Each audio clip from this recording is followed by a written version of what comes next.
You're watching Jax PBS More, WJCT, Jacksonville.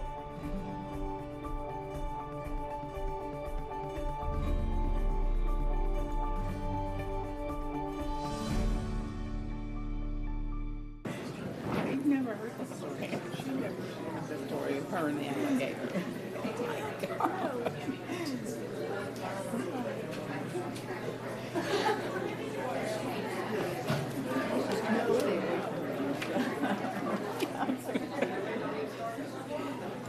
I still don't know how you carry a 5-foot alligator with balls.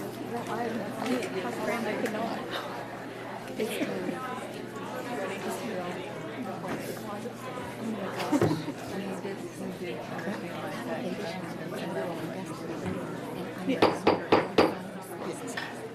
We're going to call this meeting to order.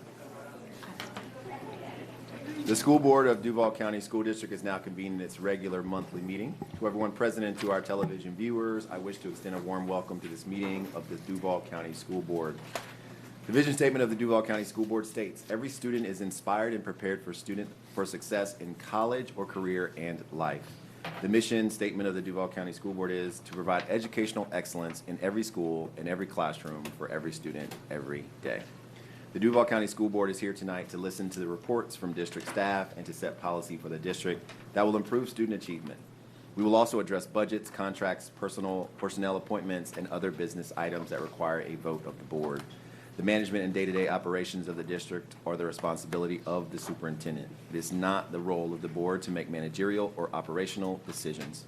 The board has policies and procedures in place to assist the superintendent in resolving management and operational issues. If items appear to move quickly, it is because the board meets an agenda committee meeting prior to the board meeting for an in-depth review of all agenda items. The committee meeting for the May 3rd, 2022 school board meeting will be held on April 19th, 2022 at 9 a.m. and the public is invited to attend.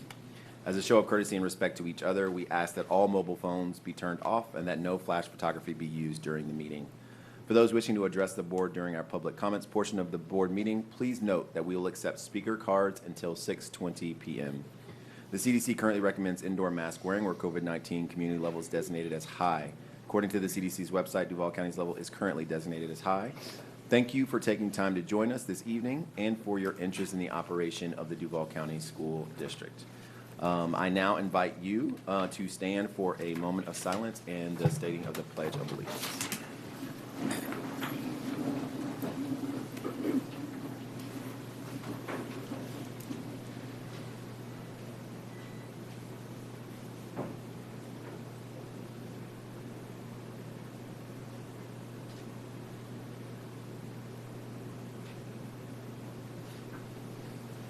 I pledge allegiance to the flag of the United States of America and to the republic for which it stands, one nation, under God, indivisible, with liberty and justice for all.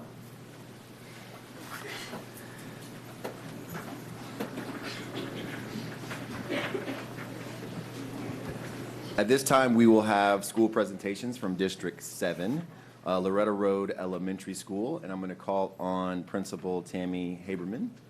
And I think she has her Teacher of the Year with her as well, Ms. Fox. So thank you so much for being here. I'll give it over to you. Perfect. Thank you for having me. My name is Tammy Haberman. I'm the principal of Loretto Elementary School. This is my fabulous, amazing Teacher of the Year, Ms. Fox, who is also one of our technology lead. She supports our pre-K through 5th grade in our communication social skills program. And she has single-handedly helped implement the Flipgrid application for our technology magnet from pre-K 3 all the way till 5th grade. I also want to point out a few things that you won't be able to see in our video today that we'll be sharing. We are the first elementary school to pilot the CTE program. Our students in 5th grade will be taking the test the first week of May, and they'll be receiving their multimedia certification. So we are super excited about that. All the opportunities that we're offering our students pre-K through 5th grade helps prepare them for that multimedia certification that they'll take in 5th grade, as well as they prepare for middle school. So please enjoy the video. We're showing you a glimpse of the implementation of all of our applications that we use throughout the school year and the student products that they're creating using technology. Welcome to Loretto Elementary. We are a cutting-edge technology magnet school. As you might expect, Loretto has instructors who are passionate about technology, like me. We have a full-time art instructor. We also have a full-time music instructor. And there's a full-time physical education teacher too. Who is the typical student at Loretto Elementary? We don't have typical students. Gifted students will find classes that challenge and push them to even greater heights. We even have a program for our treasured autistic students. Every child is welcome at Loretto Elementary. For students who need a little extra help and encouragement, Loretto offers after-school programs in reading and math. Parents, teachers, and administration work as a team so that each student can shine. Go Owls! Go Owls! Go Owls! If your child is curious, loves technology, or you just want a school that celebrates your child's uniqueness, come to Loretto Elementary. Let's explore the world together. Contact us now to learn more or enroll.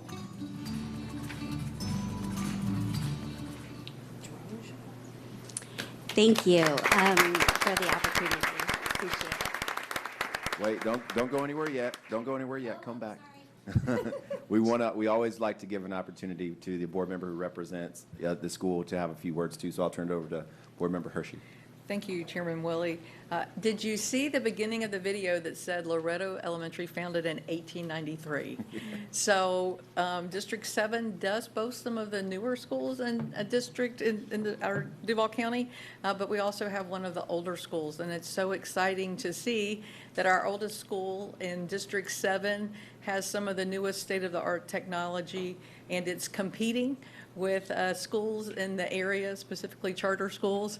It's been exciting to see enrollment increase, and I hope the community and the board picked up on Principal Haberman's infectious personality that can't help but excite you. And so her energy is something that we welcome and celebrate. So thank you so much for the good work that you're doing at Loretto. It's my pleasure. Thank you very much.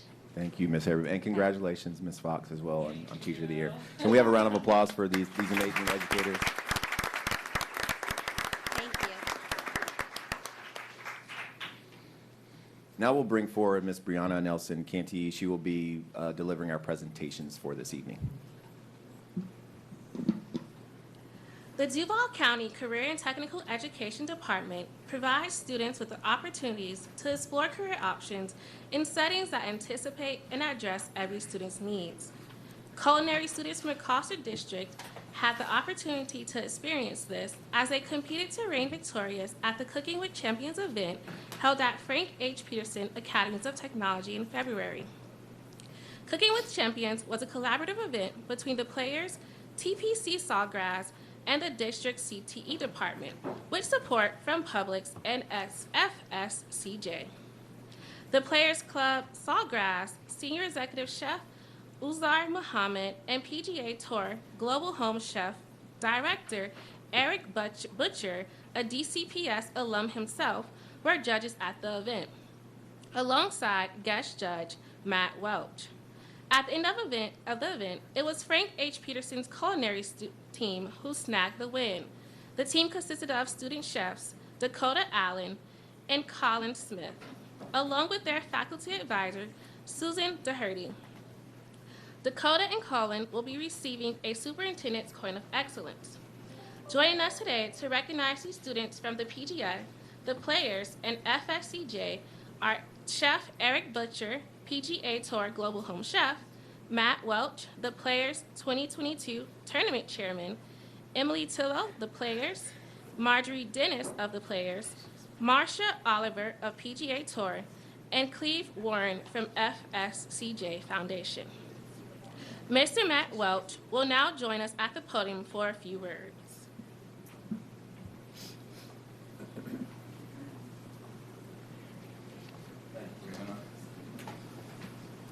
Thank you so much, Dr. Green, and the entire Duval County School Board for inviting the players, TPC Sawgrass, and the PGA Tour to be a part of this month's board meeting.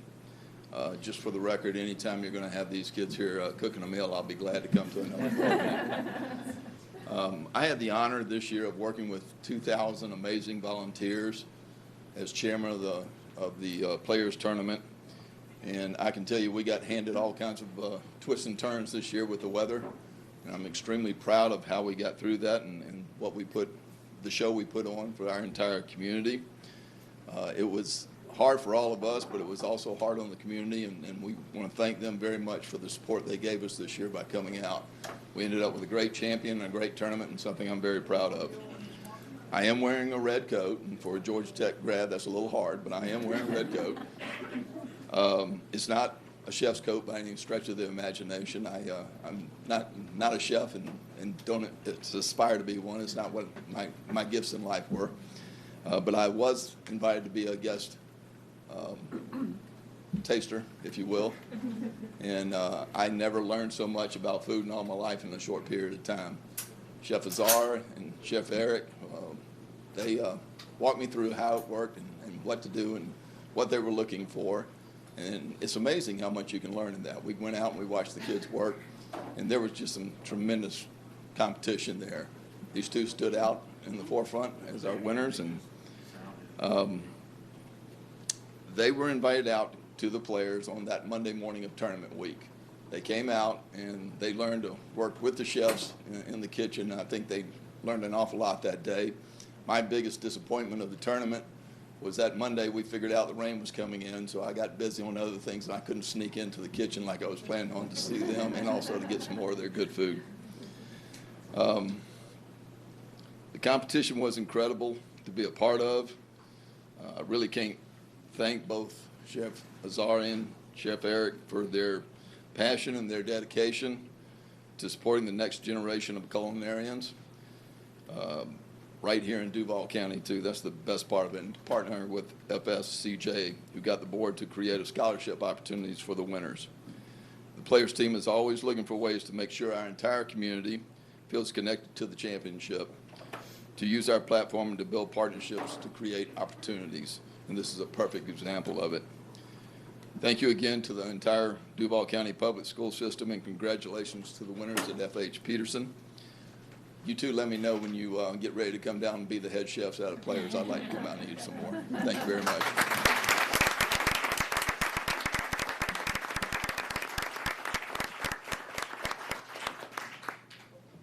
Thank you, Mr. Welch. We will now welcome Mr. Cleve Warren from FSCJ Foundation.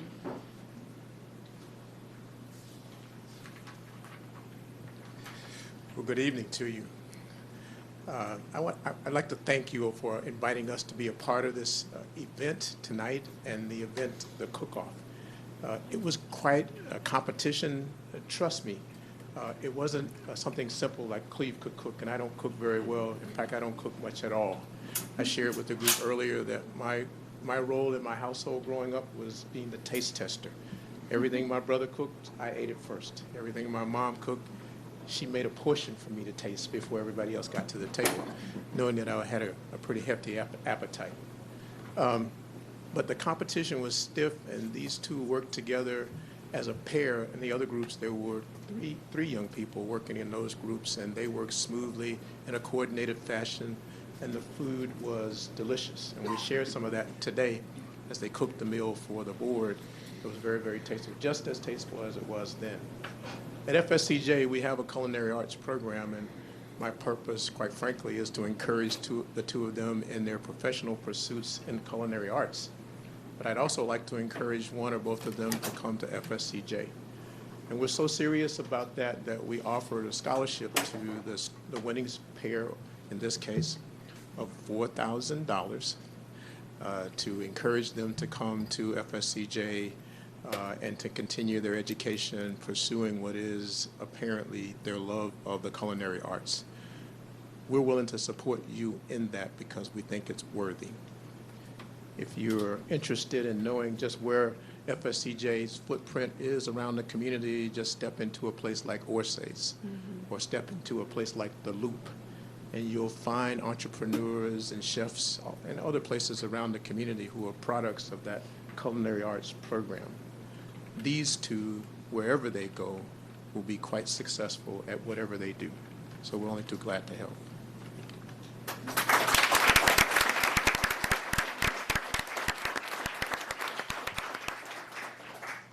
Please join us again in celebrating this collaboration and congratulating Dakota Allen, Colin Smith, and their faculty advisor, Student Doherty.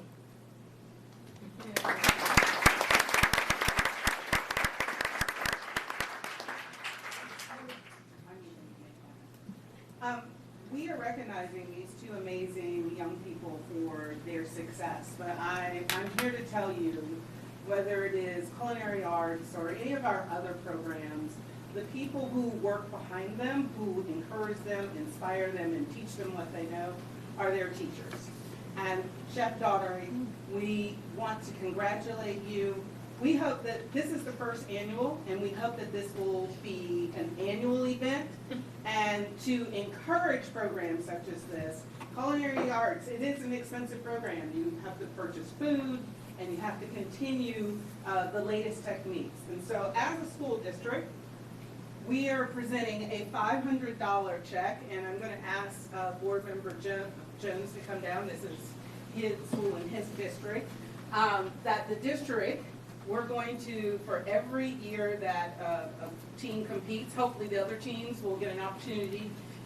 Board Member Jones said you're going to win every year, but high schools that will win. So we would like to present this check to you and your principal to be used in the culinary arts program at Bridget.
In a situation that could have had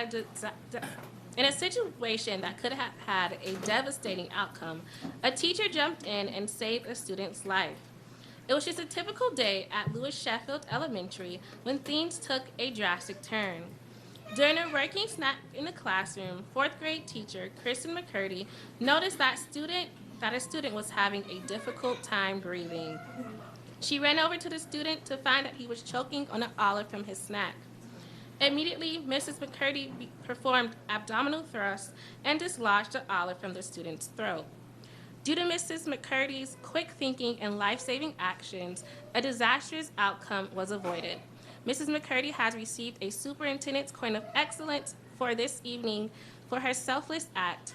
Please join us in recognizing Mrs. Kristen McCruhan McCurdy for her courageousness.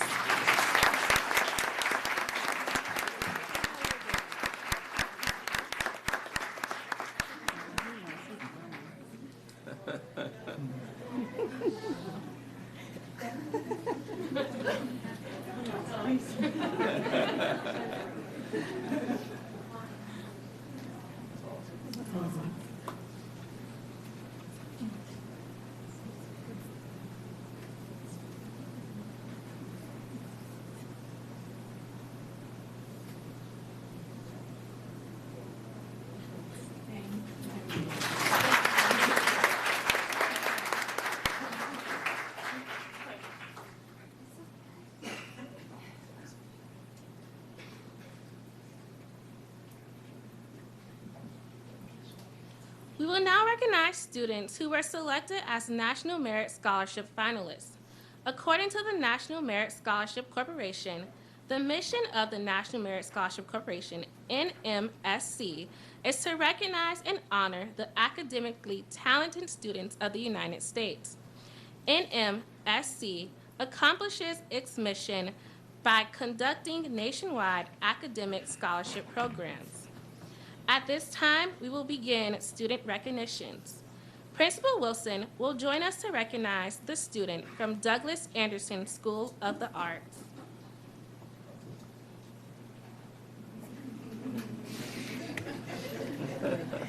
Hi, everyone. So today we are recognizing and celebrating Douglas Anderson's very own Daniel McDonald.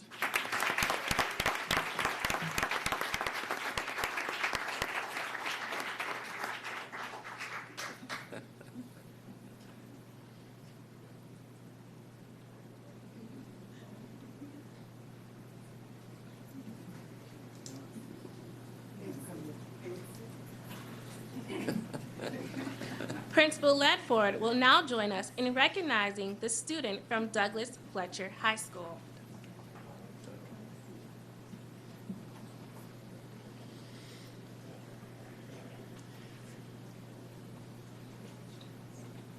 It is my honor to introduce an outstanding student of Fletcher High School, just recently accepted to MIT, Mr. Ander Jers.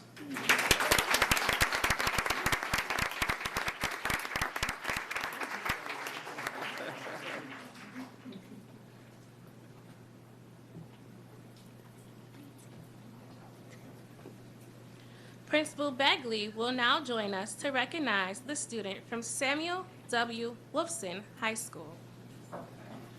Thank you very much. It's very much my pride. I'm very proud to introduce our National Merit Scholar from Samuel Wolfson School for Advanced Study, Sean Bailey. Go Pack.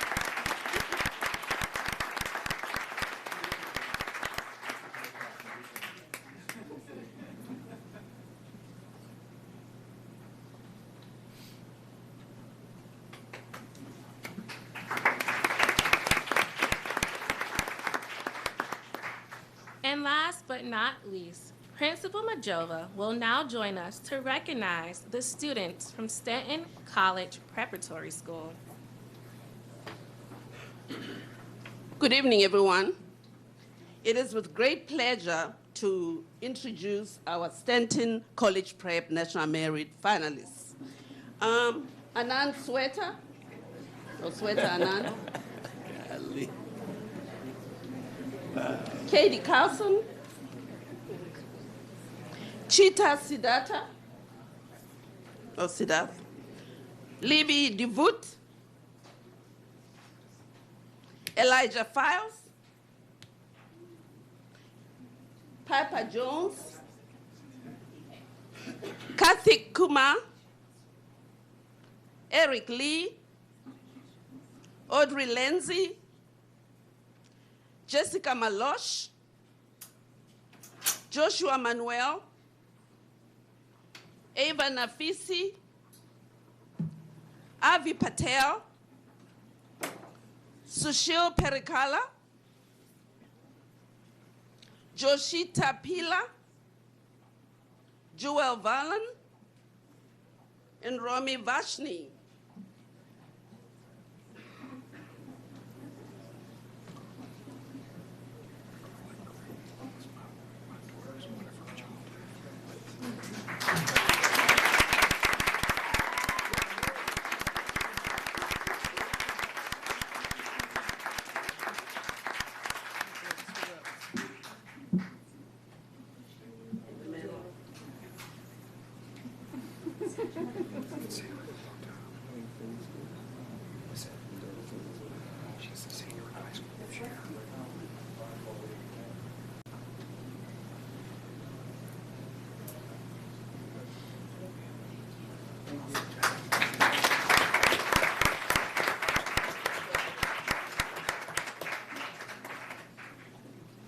Once again, congratulations, students, on being recognized as National Merit Scholarship finalists. Now, we will recognize a student who has overcome all odds after losing their vision, Kai Idu. Kai is a senior dually enrolled at Sandalwood High School and Florida State College at Jacksonville, FSCJ. While attending both dually, he will earn his Associate of Arts degree from FSCJ before he transfers to Florida Polytechnic University in the fall. He has maintained membership in the exclusive National Society of Leadership and Success since 2020, which has given him the opportunity to refine his communication and leadership skills. Beyond his leadership potential, he has also been recognized for his academic prowess, being a part of the Dean's List at FSCJ. Though his vision loss has hindered him, he has thrived in his rigorous educational path thanks to the support and guidance of his vision and mobility teachers who have helped develop the skills he needs to succeed both in and out of the classroom. At Polytechnic University, Kai intends to study computer engineering with a concentration in digital logic design. Please join us in recognizing Kai Edu for his outstanding accomplishments and his acceptance into Florida Polytechnic University.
It's not every day that history is made, but on February 25th, the Fletcher's girls soccer team did just that.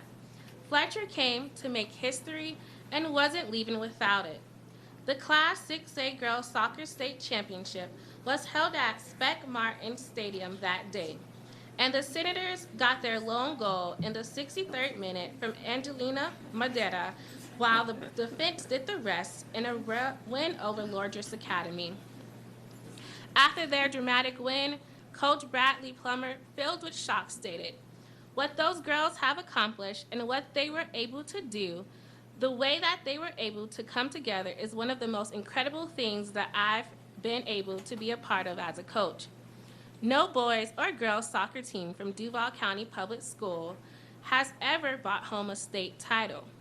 Please join us in congratulating Douglas Fletcher's girls soccer team and their coach, Bradley Plummer, on this historic win."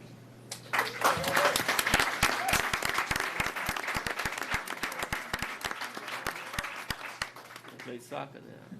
Liz.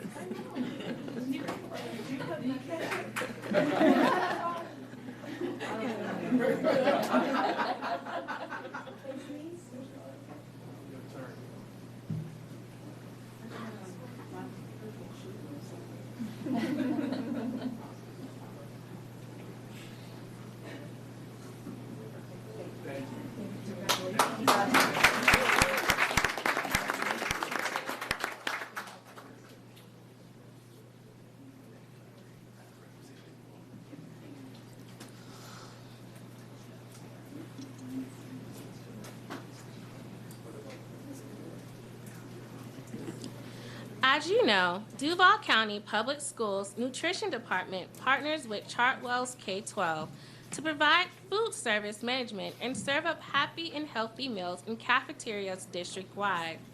At this time, we would like to introduce the CEO of Chartwell's K-12, Belinda Oakley, to recognize some of these exemplary food service employees. Good evening, and thank you, Dr. Green and the Duval County Public Schools Board for allowing us to be here this evening. Every day, our team of more than 1,000 school lunch heroes get to serve meals all over the county. On behalf of the whole team, I just want to share what a privilege it is to be a part of Team Duval. We've been fortunate enough to serve meals in the county for 13 years now, and in that time we've served almost 200 million meals. And I think, as we all would recognize, over the last 2 years, the role and responsibility of one of our associates has changed dramatically, and they have been that constant in this very disruptive time in this event. So with that, when we think about our associates, we like to call them heroes, because they are that hero in a child's day, and sometimes they're that hero for a teacher or a principal as well. So today I want to share with you some of our school lunch heroes right before the National School Lunch Hero recognition event that happens around the country. So first of all, I'd like to recognize Kenny Stevens, who is a warehouse worker at our Nutrition Service Center. I had the chance to meet Kenny a few months ago now. We actually flew in to surprise Kenny. He thought we were filming a special on our Nutrition Service Center, but we were actually there. Come on, Kenny. This is Kenny Stevens and his wonderful leader, Daryl Smith, from our NSC team. But Kenny was actually selected. We weren't there to film the Nutrition Service Center at all. He was selected from 16,000 associates around the country in 4,500 schools as the National School Lunch Hero of the Year for Chartwell's K-12.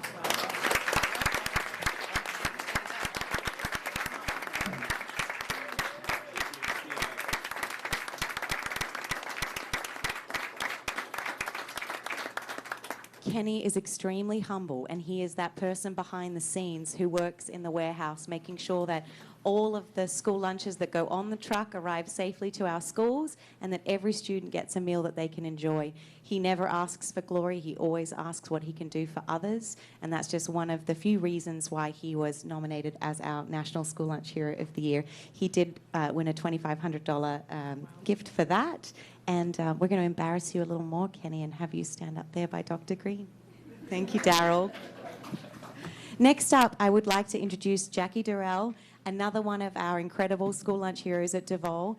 Jackie has actually been a member of the nutrition team for about 9 years now, and during that time she's praised for not only her, we're all going to cry, not only her flexibility and accommodation. She always works around whatever is best for her students and her teachers, but her attitude not only won her the Employee of the Year award for Lewis Sheffield, she was also in the running for the School-Related Employee of the Year as well. So we're very proud of Jackie and happy to be able to recognize her today.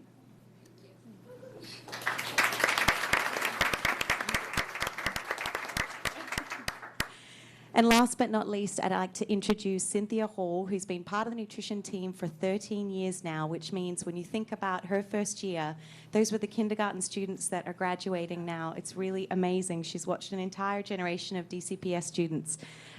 Cynthia is recognized not only as the Employee of the Year for the Martin Luther King Elementary School, but she was also in the running for School-Related Employee of the Year.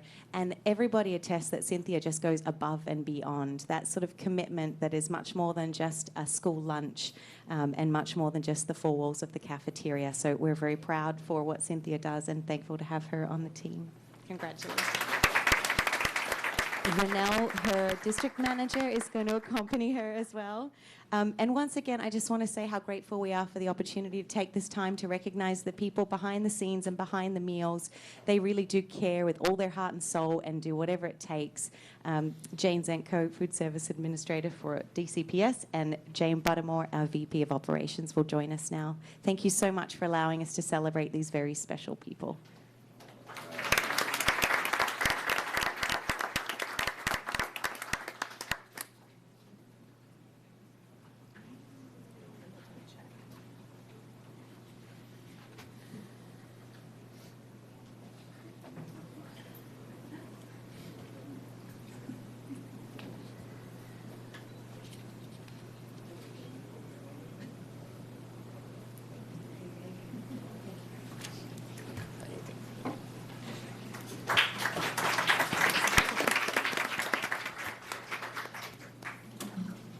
This concludes this evening's recognitions.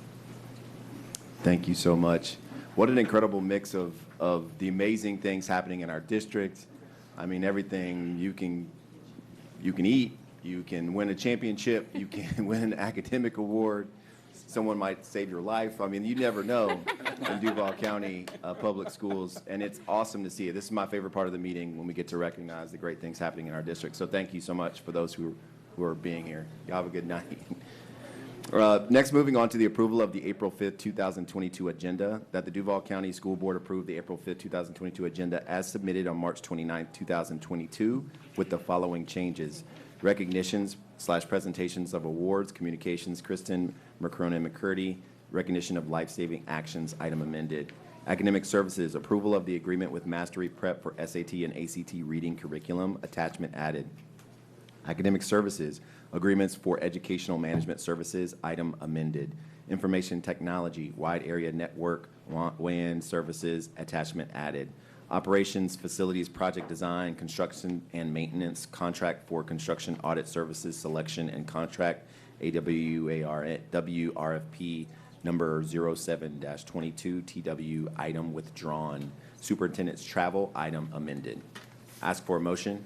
So moved. Second. Moved by Board Member Anderson, second by Board Member Jones. Any discussion? Hearing and seeing none, call for your vote.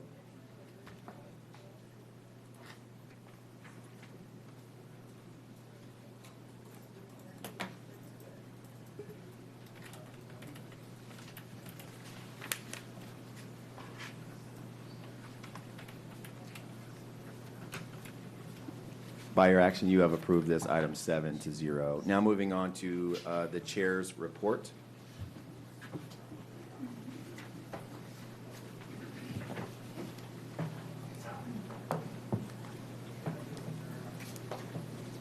All right, I won't be before you too long with the chair's report, but I did want to make sure that I got a chance to speak on part of our strategic plan. One of the things that I want to try to do as we move into these spaces is talk through our strategic plan, because that's why we're here, to make sure that we are looking at our strategic plan and hitting on some of those goals and actions.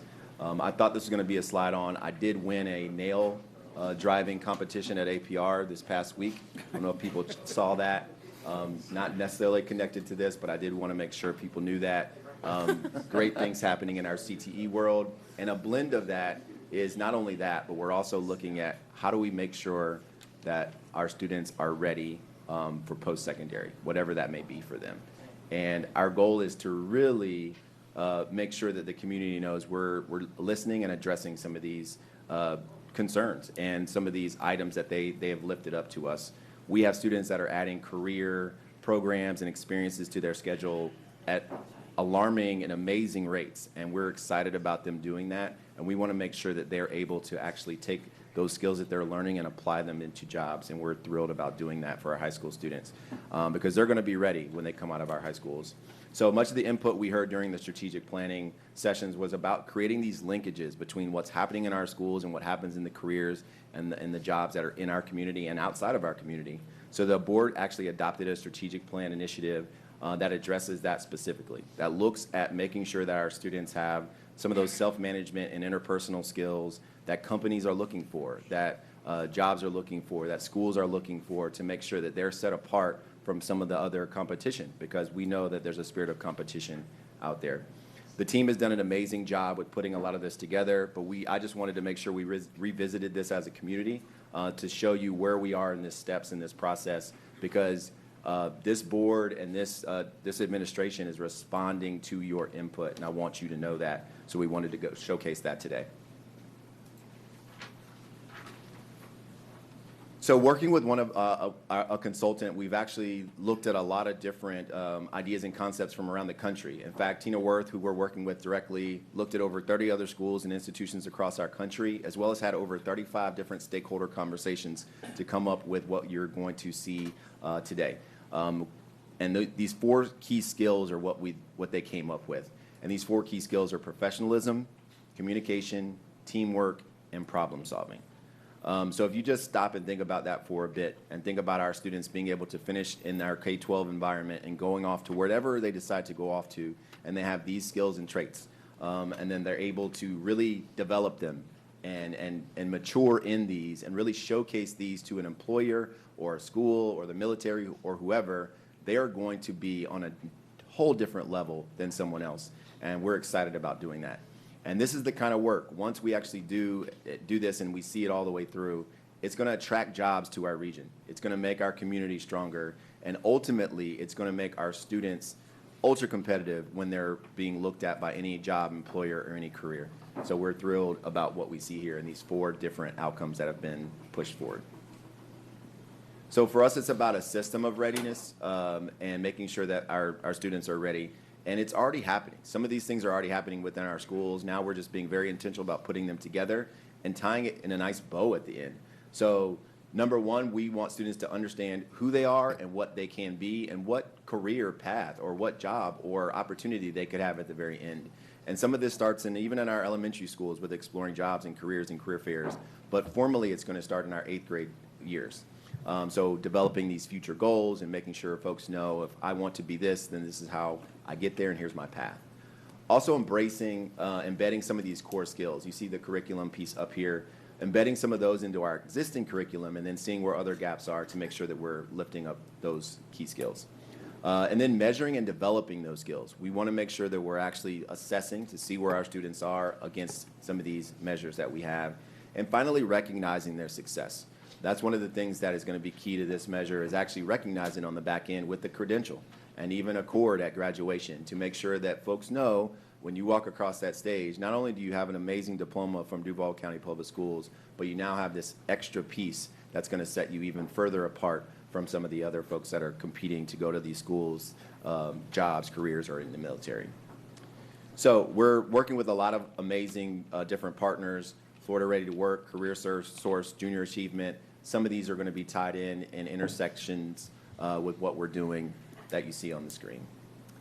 So this is all really about setting apart our students. And here's the quick timeline I want to just go through, and then I'll get out of your way. Establishment of some of the baseline data and design. That's where we're currently in right now, looking at different programs, making sure that we see our landscape to understand where we need to go. And then what's going to happen is in the spring, we're going to roll out to administrators and different counselors to make sure that they're aware of what this program is and how the system is going to work. And then in late spring, you see a baseline cohort established, and then we're going to pilot in the fall. And what's going to be unique about this pilot, it's not just going to be one high school, it's going to be students at all of our high schools are going to have a chance to actually pilot this program. So we're really excited to see how this lands in every single high school that we have in Duval County Public Schools. So lastly, just to reiterate and just to come back to the 4 core pieces, the professionalism, the communication, the teamwork, the problem solving. If you didn't know, we currently have students in 58 career academies, 97 middle and high school career programs, and more than 110 business partnerships. That's great. And this work recognizes that all of this is important to ensure that students are ready for college and life. We want to celebrate all that's happening in our schools. We have an amazing graduation rate that's constantly on the rise. And now it's time to celebrate not only that, but also how our students are going to succeed after they graduate, when they go off and they become productive citizens in our community and across the country and across the world.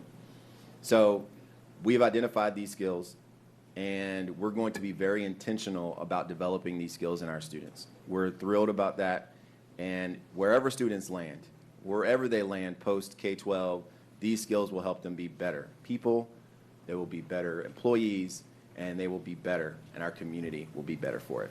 So Duval County is becoming the destination, and we want it to be the destination, and the way we do that is we put our students out front, we give them the skills that they need, and then employers are going to set up shop. They're going to come to Jacksonville because we're going to have some of the most robust, brilliant employees that they could ever have, and Jacksonville will be a destination. So I want to just thank the staff who's putting so much work into this, and thank this board for taking the leap, because this is something that's different. It's not something that you see every day from a school board or a school district. So we are excited to bring this to this community, excited to see where it goes, and I just want to thank all of who are involved in making this happen. Thank you so much.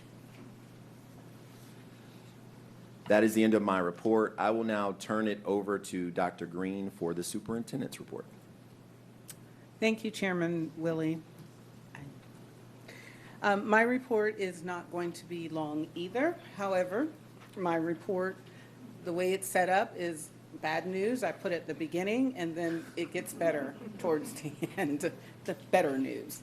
So want to talk a little bit about our district vacancies. This is our situation as of April 1st. As you can see, the blue dotted line represents instructional personnel, school-based instructional personnel. The green line represents school-based non-certificated, that's paraprofessionals. The orange line is school-based support, and the purple line is district-based positions. Today we have about 1,030 vacancies, including all positions. Good news, our paraprofessional numbers are going down. You will see that was after the board's vision to approve a beginning salary of $15 per hour. With that, Ms. Schultz's team has done a yeoman's job going out. I think they were at a Chamber of Commerce fair today. Was it today or tomorrow? Again, looking for individuals that could fill vacancies that might be district-based or paraprofessionals. So once the $15 an hour was implemented, we started being able to hire new paraprofessionals coming on board. Right now, we still do have 325 para vacancies. At the instructional level, we have 407, district 203, and school-based support 86. We are not just waiting for individuals to apply to our school district. The HR team interviews and place candidates every day. I've done my fair share. I've recruited 2 candidates from out of Duval to Duval County Public Schools. So I was told I had to do 2, and I went and recruited 2.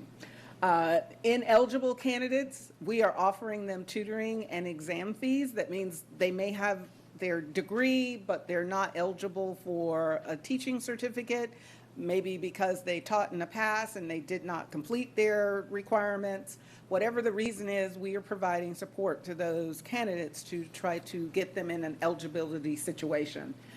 Since January, we've done over 50 national recruitment events, sending individuals all across the United States at colleges, recruitment fairs that are in other states. We're sending our people to participate and attend those events. We just had our local hiring fair for teachers last Saturday at Sandalwood High School. I believe we may have offered close to 20 open contracts to educators who will be joining our school district the 22-23 school year. Social media advertisements, various national board advertisements. If there is a location that we can announce that we have vacancies, we are announcing. So we are doing quite a bit to work on our vacancies, but it will continue to be a challenge. As I stated, this is a much bigger problem than Duval County. This is a state problem. This is a national problem as it relates to a teacher shortage. A little over a year ago, we applied for the FCC grant. The pandemic pointed out nationally that many of our families, one, do not have access to laptops or technology hardware, and 2, did not have access to internet Wi-Fi capabilities. We were awarded our FCC grant. It was for $21 million. And that grant stated that as a school district, we would try to close that gap. So for families that do not have a laptop or they do not have Wi-Fi, through this grant, we will be able to give those families a free hotspot as well as a free laptop. The survey is going to open on April 5th at noon, and it will close Tuesday, April 12th. Priority is given to student and families in need. It doesn't mean anyone who doesn't have access to those items, they can all complete the survey, but once the survey is completed, we are required to give priority to families in need. For assistance with focus, they can visit our website. So parents, if you are in that situation and you know your child needs a laptop or you need Wi-Fi and you're not set up for the parent portal, you need to contact your school so that you can get set up through the parent portal, because that's how you complete the survey and get that information back to the district. Again, we will send out information starting tomorrow so that our families are informed and they will have an opportunity, if they are in need, to get a free laptop for their student. This is something I'm very excited about. Mr. Wright and his team, probably 2 years ago, just before the pandemic, we had worked on an opportunity for our high school seniors to get entry-level jobs with corporations. These were jobs that could lead to potential of a career. These are not jobs that they would get during the summer, but we wanted our seniors who have made a decision that they're going to stay locally, whether they're going to college locally or they want to go directly into the world of work, that we gave them an advantage to have this personal job fair for high school seniors. We have partnered with CareerSource, NEFL, JAX USA, and EarnUp.org. And this will be an in-person interview. When we set this up some years ago, the pandemic hit and we all went home. So we had to pivot, and we created a virtual setting. But there's nothing better than having a one-on-one interview with your potential employer. We will be recruiting 1,000 high school seniors who, again, they have to commit that they are remaining local after graduation, whether they're attending the local colleges, universities, or going straight into the workforce. Each high school has an assigned liaison to advertise, recruit, and accompany the student attendees. CTE department will be providing busing. Students cannot participate in the job fair if they are not coming on one of the buses, because we have chaperones attending with the students. Junior Achievement will also be providing materials to prepare students for interviewing and networking. One of the other things we wanted to make sure is that we prepared the students. So these students, if they are selected, they will have instruction on, how should they dress, great interviewing skills, great way to introduce yourself to someone you do not know. But this is something that Mr. Wright and his department has, I don't know if they've dreamt about it, but it was something that we worked really hard, and we wanted to make it a big focus for our high school seniors, and now it's coming to fruition. So we're very excited about that. We're also very excited that April is the month of the military child. Duval County Public Schools has a very large military presence with the Navy. And there's one particular activity I want to point out is from April 7th to the 27th is Purple Up and Read. We will have guest readers at select elementary schools who will be uniformed service members coming in to read to students. Those schools specifically will be our high military present schools. April 21st is our Purple Up Day. That's many of us go out and celebrate with schools. Last year I was at Anchor Academy. I'm sure I will be either visiting Anchor Academy, or I believe I may be at Mayport Elementary this year, wearing purple and showing support for our military children, and having recognition ceremonies to select schools. We give certificates to every military child, and last year when we gave out the certificates, you would have thought they were made on gold paper, because if their child didn't get one, we heard about it, and we made sure they got a certificate. But The big thing we're excited about is JTA will again this year turn the bridge purple in recognition of our military children. And so on April 21st, it will be lighted up for our little heroes. So we're excited about this month. At the beginning of the school year, we shared with the board in a workshop about Hazel Health and how the pandemic has impacted health care for our students, as well as making sure Hazel Health was going to be a great complement of our full-service schools. To date, our full-service schools have, I can't say serve, over 6,000 students have been referred for our full-service schools mental health services. Over 3,000 have received services for those referrals. This is the first year we've actually have waiting lists for students needing to receive mental health services. And this is where Hazel Health has come into play and really picked the ball up for our students. As Hazel Health, as you know, is a teletherapy as well as medical teletherapy, and it's hard to move that. Through Hazel Health, thus far, we've had over 1,000 physical health visits. 910 were at school and 139 were at home. The average wait time is 1 minute to get a telehealth doctor. 82% of the students were able to return to class once they had their doctor visit or physician assistant visit. And over 2,247 hours of class time is saved. So basically we're saying every time a student went to the clinic and they needed to use Hazel Health, we counted that as if the parent came and checked the child out, took them to the doctor, either came back or would not have come back. These are hours that have been saved that students can remain at school. Here's how Heart Mental Health Services. Hazel Health now has picked up 300 and students who were sitting on the waiting list.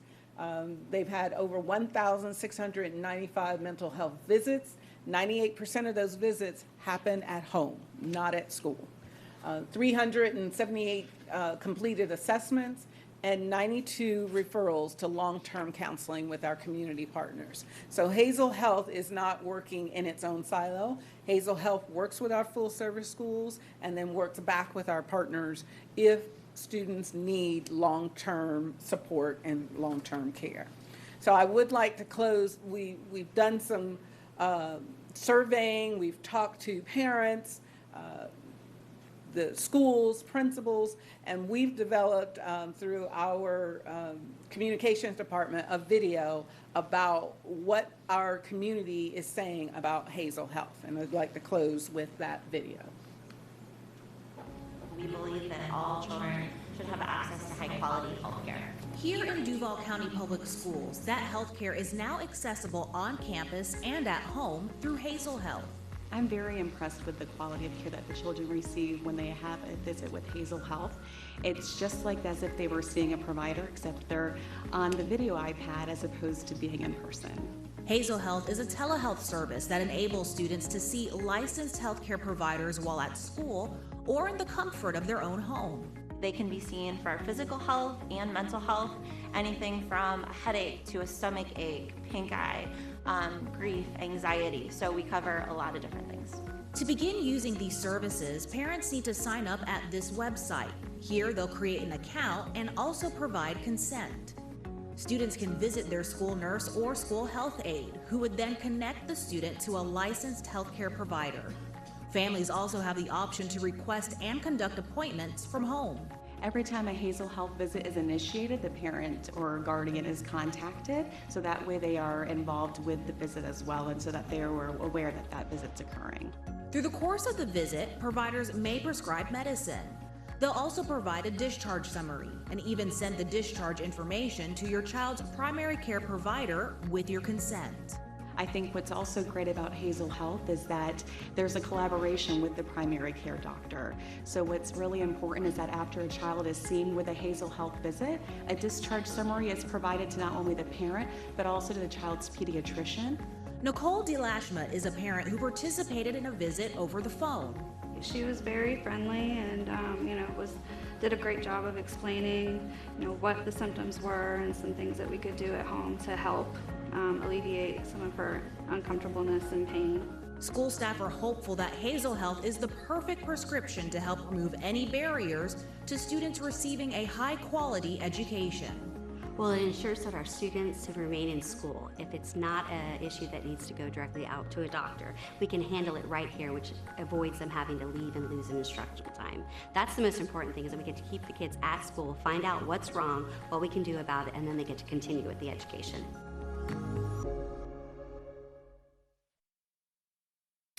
Thank you. That concludes my report.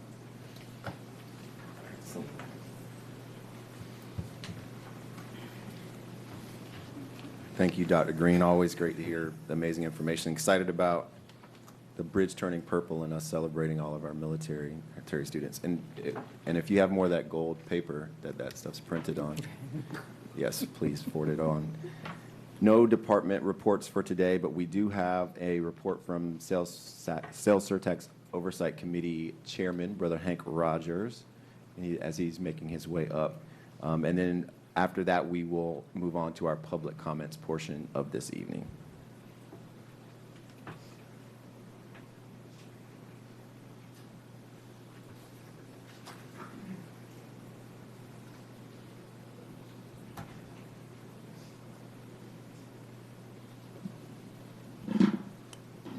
Good evening, Dr. Green, Superintendent, Mr. Chair, Chairman Willie, Vice Chair Dr. Corker, and the honorable board members. Thank you for the opportunity to report on the work of the Sales Surtax Oversight Committee.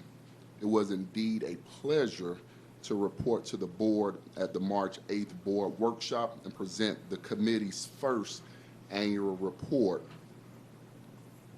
Before beginning my presentation, I'd like to let the public know that the 2021 annual report of the Sales Surtax Oversight Committee has been published online and can be found at duvalschools.org/halfpenny.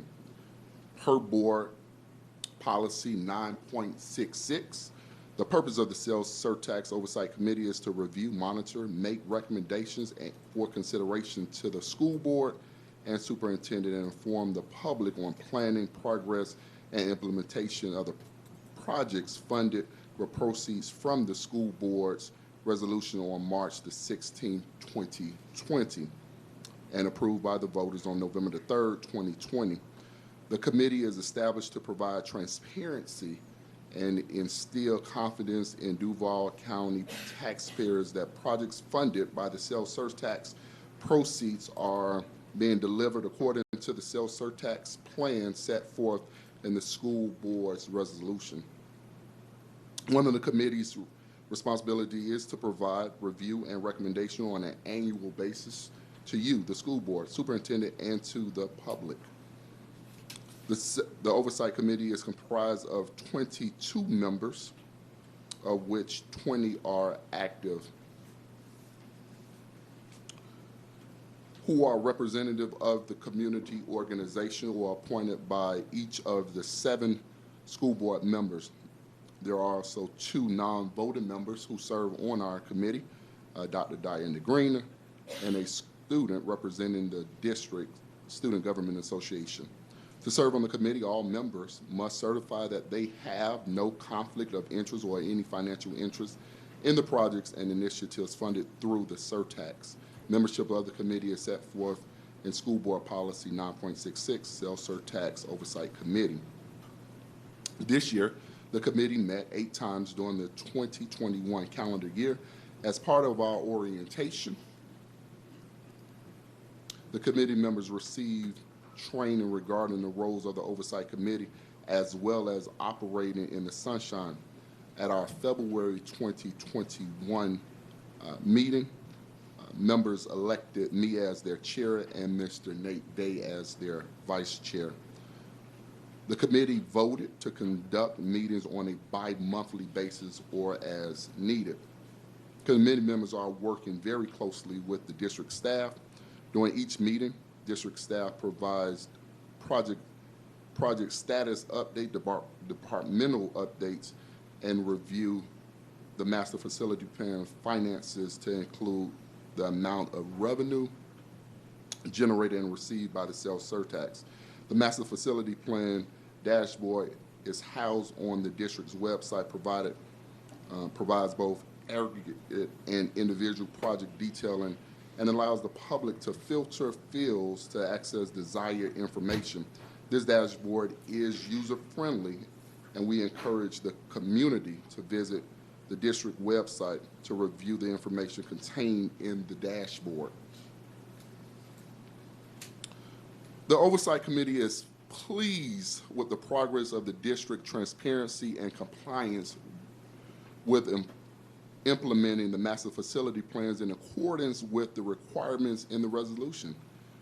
During a pandemic, the Oversight Committee appreciates the board and superintendent for their visionary leadership and keeping the promises made to the community. While we appreciate the district's reporting, the committee continues to be concerned with the lack of transparency of some of our charter schools, including some of our charter schools reporting. The committee reviews includes the following. The committee would like to continue to see the district promotes participation and opportunities with minority and small businesses. The committee provides oversights of the following highlighted projects within the district: the Rutledge H. Pearson Elementary replacement, Chaffee Trail's new 6-8, Highlands Elementary School replacement, Southside Estates Elementary replacement, and North Shore Elementary School's deferred maintenance. To date, 42 projects are currently on track as outlined in the master facility plan. The committee makes the following recommendations for the upcoming year. This is my time up now.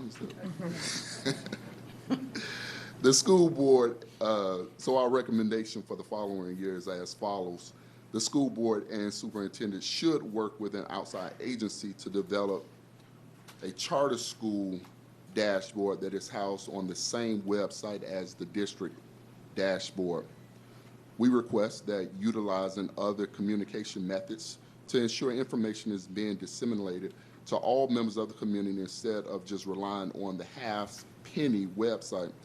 This includes having city council members include sales surtax updates in their newsletters or providing updates in their town hall meetings, broadcasting on local radio stations, or utilizing local media outlets and their social media to provide updates.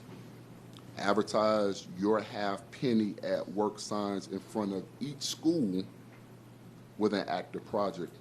And lastly and finally, our recommendation is that the school board and or superintendent should determine whether to pursue an outside opinion on the clarity of the use of expenditures for the sales surtax with our charter schools. Thank you for the opportunity to present the committee's first annual report. Once again, we encourage members of the public to visit duvalschools.org half-penny to read the entire report in its entirety. The next meeting for the sales surtax will be held on Wednesday, April the 20th at 1 p.m. at the Schultz Center for Teaching and Leadership. We are looking forward to having our first of many presentations from one of our charter schools at this meeting. All of the meetings are open to the public, and we encourage the community to attend and provide their input during our public comment portion of the meeting. Mr. Chair, at this time, that is our report, and we are excited again about our first annual report that we have presented along with our recommendation. Board members, thank you so much for your time, and I will yield back to you, Mr. Chair.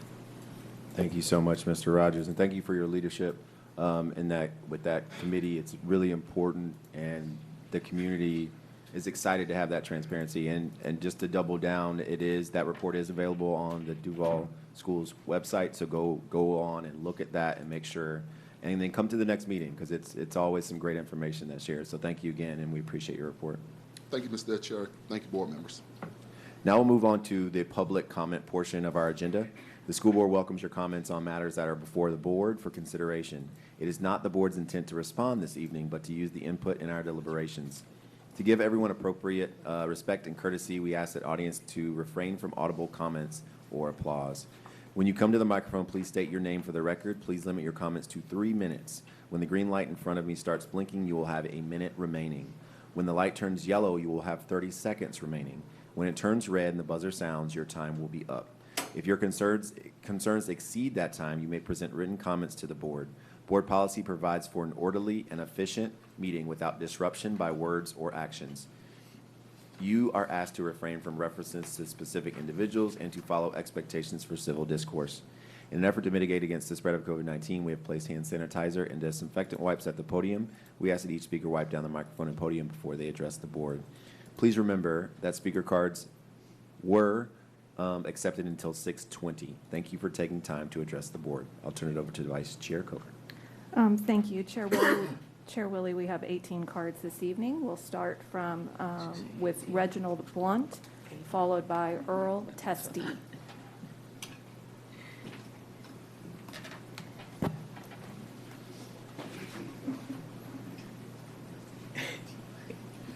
Good evening, school board. Thank you for allowing me to speak. What I have to say, I say it respectfully. I respect the board, and I will respect you through this process here. This is related to HB 1557, and I would hope the board would support this. I am not pleased at what's happening in our country with school boards all over the country. And I want to read something to you. Give me the first 7 years of your children, and I care about nothing that happens to them, because I will have laid down a seed that will last a lifetime. I also read, train up your child in the way they should go, and when they get older, they will not depart. Those are two galvanizing statements, because it talks about children, meaning children can be fed, and children do what adults do, or what we teach them. And what I see happening is quite disturbing. I do not believe that parents' parental rights should be taken away, or that the government, which is the worst place in the world, to be talking to children about sexual activity. And it is heartbreaking to see the youngest of our children start to be indoctrinated with adult content. There is no excuse for that. That is a parent's issue. I would hope that the school board, the parents, do not push them away. If kids are having an issue that have to do with their sexuality, you call the counselor, the parents, and take it out of the school and get back to the academics of what you were brought to do. That's what I believe, and I will stand on that. I am not against anyone, but when I look at you all, most of you all from my generation, maybe a little older, maybe a little younger, and you know better. We know what's right and wrong. And I would hope that this school board members are not turned over to a reprobate mind to where they ignore what we know is wrong. When right and wrong is involved, there is no legislation, and there is no neutral. And we have to make the right decisions. I respectfully speak to the school board. I respect the president, and I respect the board. But I think you all should really think hard. I don't care what group comes up, the National Board of Education, groups on the outside that think that they can push agenda. You need to push them out and say, we're going to teach math, reading, science, arithmetic, and technology. All the other stuff, get out. Because that's what the parents are for. As they get older, that's one thing. But these babies, 3rd grade, 2nd grade, no. Please don't do it. Please support this bill. Thank you. Thank you. We'll have Earl Testy, followed by Ronnie Towns.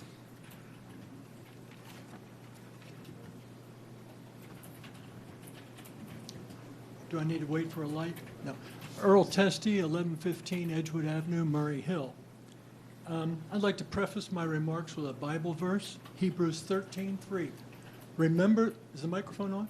Remember those in prison as though in prison with them, and those who suffer injustice because you are involved in mankind. Just a show of hands, can anybody tell me, does anybody know, you don't have to tell me anything, does anybody know who Josiah In T. accordance with school board rules. I know you don't have to respond, but I want the audience. The audience can respond. We ask for not having audible responses. No audible, just show of hands. Again, and in accordance with Rule School Board 2.26, we ask that you continue on without getting input from the audience or the board. They can't raise their hands? Thank you. I appreciate your help. You must, that's not my Bill of Rights. Your Bill of Rights must have come from the Black Lives Matter website. My Bill of Rights. Sir, once again, we're going to ask that you stay with School Board 2.26, Rule 2.26. So I can't even talk? She doesn't like what I'm saying? No, please continue, sir. But can you restart my clock? Mr. Jones, she doesn't even like what I'm saying. That's not the Bill of Rights. I understand I'm going to follow your instructions, but I'm just I'm talking now. I'm expressing my freedom of speech. And you keep interrupting me. Could you please restart my clock? Yeah. Yes? Sir, under the First Amendment doesn't give you the right to attack in a limited public forum. It doesn't give you the right to ask for a show of hands. If you want to state your opinion, that's fine. Mr. Jones, did I attack her? And sir, if you'll address the chair. So the First You're Amendment fine, sir. doesn't give you the right to attack We'll give you your individuals or time address- back. We're going to give you your time back. Just address us and Thank we'll. you. I'm moving on. Thank You're good. you. We I'm moving appreciate on. it. Okay. Thank you.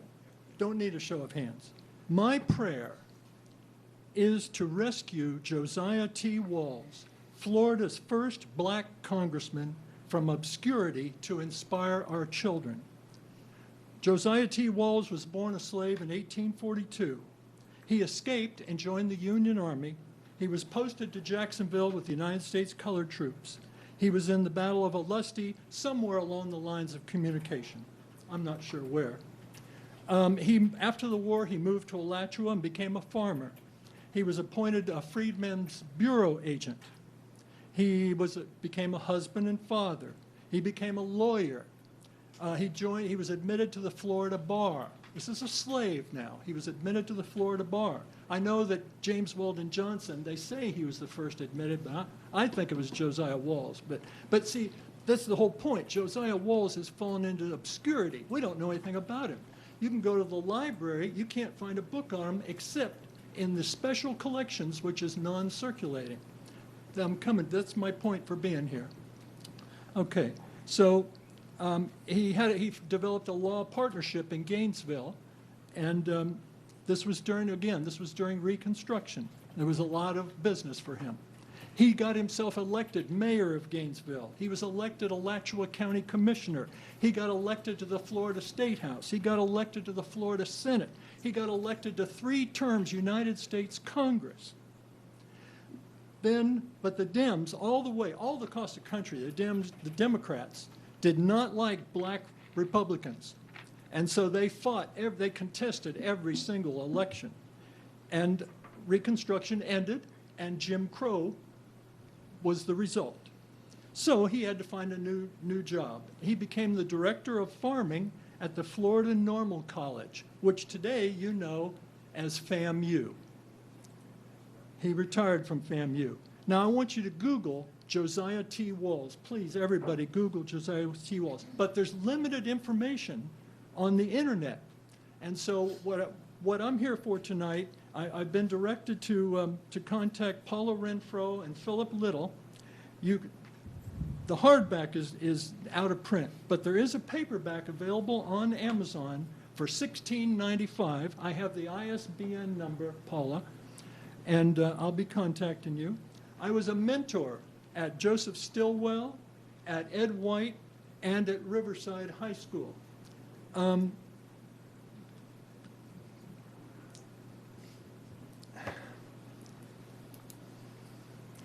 I don't know of any more important book for a student to read than about Josiah T. Walls.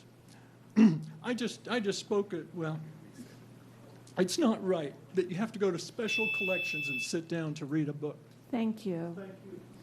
We will now have Ronnie Towns, followed by Lassie Johnson.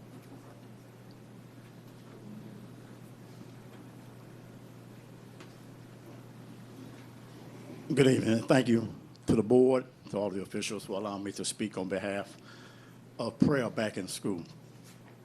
As I was sitting here listening to all the wonderful programs for mental health and the children's health and well-being, but it surprises me and amazes me that we overlook the most important thing, their spiritual health. We have all kinds of tools and resources to look at their physical health, but we always ignore the spiritual health. And most of the time, the physical health leaves because the spiritual health is ignored. And it's time for us to take a focus and find resources for Prayer Back in School for our children to deal with their spiritual health. Before we can deal with the mental, the physical, we got to get to the core problem, the spiritual health. Once prayer was removed from school, we have all kinds of things that come into the school system. As now, we see prayer as something taboo, as something that we're trying to indoctrinate. But I see a whole lot of other things that's going on in school that are trying to indoctrinate our children outside of prayer. Prayer is not taboo. Prayer is not indoctrination. It's an introduction to the one, their creator. It's an introduction to their spiritual health, an introduction to their spiritual well-being. So outside of these wonderful other resources that we have as far as mental health and the physical health and the doctors, those are wonderful things. But I encourage the school board to look at also their spiritual health. We have so many children dealing with depression, dealing with bullying, dealing with immorality. But we're not looking at those issues. We just want to put those issues under the cover.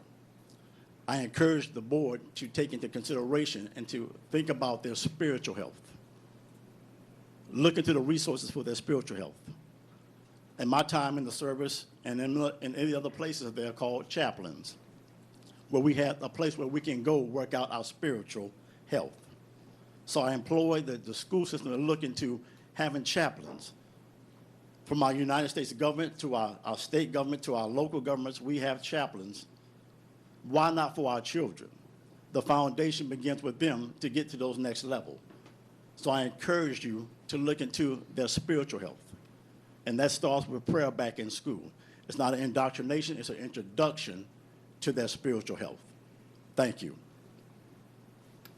Thank you. We'll now have Lassie Johnson, followed by Frank DeLong.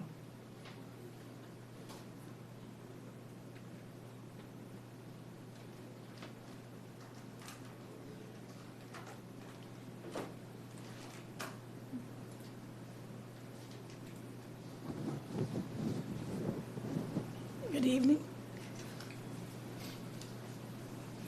Superintendent Green, Duval County School Board, honorable members, distinguished guests, ladies and gentlemen. My name is Leslie Johnson, a lover of my Creator, a lover of my Savior, a representative of who He is.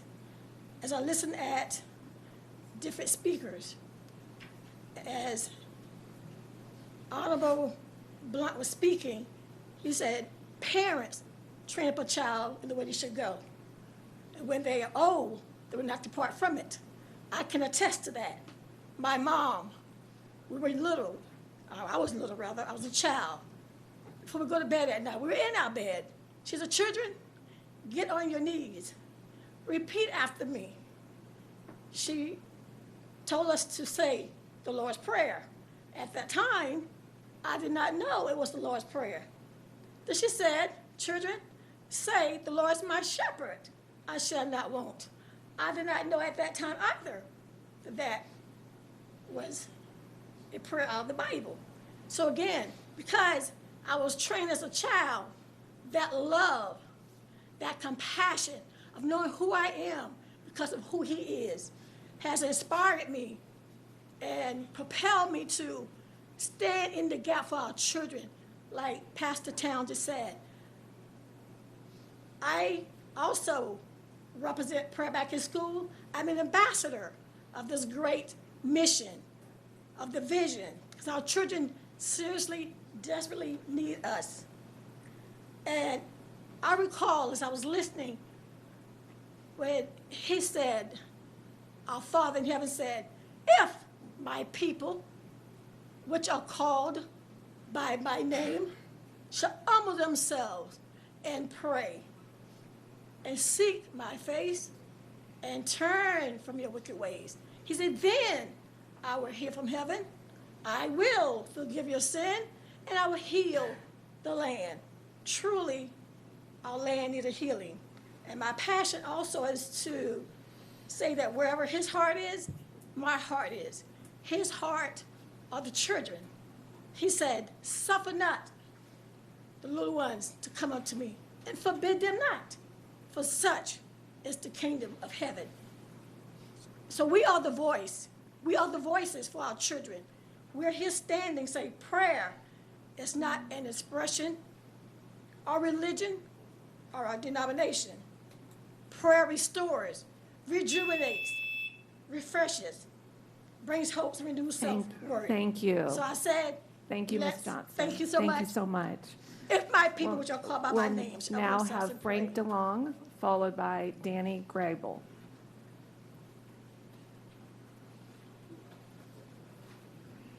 Good evening, Frank DeLong, Chairman of IBW 177. In the last 2 weeks, we've had 2 plumbers, carpenter, and electrician quit the school board because of lack of pay. So with that being said, in 2019, the school board did away with GPS on maintenance vehicles because it was too expensive. Then it was first installed, it was on all maintenance vehicles. A week later, it was removed on supervisors' vehicles. Even though one of your supervisors was playing air traffic controller, got caught with her daughter in a school board vehicle Christmas shopping, now you have money to put it back on the vehicles. Again, you have money, you have no money, which is it? You can't afford to give raises to maintenance. At this time, I demand the governor, the mayor, the city council, the taxpayers of Duval County demand a federal forensic audit of the Duval County School Board to show where this money is being spent and wasted. I want you to stand up right now, stick out your chest, smile, your crooked little smile, and I want you to look at these guys dead in the eye and tell them that you're the one that one of our members just was applied and accepted and got welfare and food stamps while working as a full-time employee with the Duval County School Board. That you're the reason these guys are working 2 and 3 jobs. That you're the one that working 12-hour shifts on the weekend instead of being with their kids. Without these people, you have no building for the teachers to teach. This room would not work if it was not for them. Yet when it hits the fan, they're the first people you cry for when you're curled up in your home in a ball thinking you're going to die. They are working to get, when they're working to get it restored. But they are not worthy of a decent living wage. Remember, smile for them. Thank you. We'll now have Danny Grable, followed by Sonny Bartley.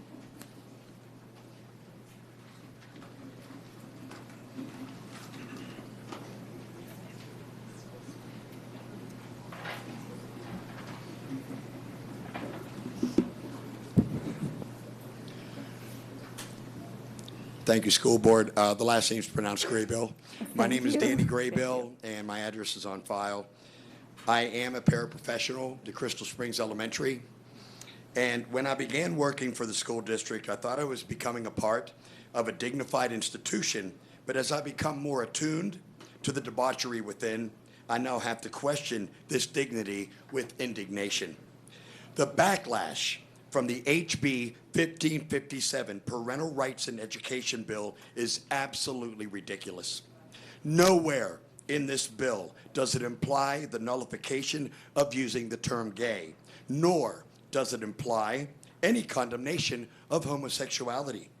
The school board's primary focus should be on teaching our children the core basics of reading, math, history, science, and overall literacy, not sexuality, sexual orientation, or gender identification. Psychologically, as a psychology major, our children naturally experience seasons of identity crises and shoving these distorted views of sexuality into their young minds unfairly adds to their premature confusion. May I remind you all of God's stance toward our children. Proverbs 22:6, train up a child in the way he should go, and when he is old, he will not depart from it. Psalm 127:3 and 4, behold, children are a heritage from the Lord. The fruit of the womb is a reward. Like arrows in the hand of a warrior, so are the children of one's youth. For the Florida Education Association and radical LGBTQ plus organizations to deem this bill as unconstitutional ranks at the highest level of absurdity. Our Constitution allows freedom of speech, not freedom to teach. Aren't our teachers held accountable to teaching morally and ethically approved curriculum? Therefore, where does sexuality and gender orientation fall within these boundaries? In my next comment and closing, I say this without bias, judgment, or condemnation. If you don't want to be judged for being gay, please don't judge others for being straight or Christian. And stop putting your narcissistic interests and needs before the needs and protection of our children. Shame on you, and shame on the Florida Education Association. It's time for you all to wake up, not woke up. Thank you. Thank you. We'll now have Sonny Bartley, followed by Tim Miller. Good evening. I support salary increase for teachers 100% because they are instrumental in educating the bright minds of the future as long as Sir, teachers are... I apologize. Can you state your name for the record? I apologize. Yes. Thank you so much. Sonny Bartley. Perfect. Thank you. I support salary increases of teachers 100% because they are instrumental in educating the bright minds of the future as long as teachers are not forced to indoctrinate our children with curriculum that has nothing to do with education. With that being said, I have a question. Where did the lottery money go? Do I want to open that Pandora's box? Yes, I do. We were told that the lottery money would subsidize the educational budget and resolve the woes of the public school system. You have an operating budget of $2.1 billion. That's about 20% more than the whole city's budget. We need an audit where the lottery money is funneled, since you're asking for a millage fee during a war-torn economy caused by a pandemic. Not to mention the Biden administration is doing an excellent job aiding in the economy's demise with mindless and reckless decisions. Why am I having a difficult time with this additional fee? Let me count the ways, but I'll give you one. I do not trust government. And it's unfortunate the Marxist mainstream media doesn't hold them accountable because they are a huge part of the problem. Furthermore, about 10 years ago, after the lottery was implemented, some public school children with their parents came to my doorstep asking for donations like things for pencils.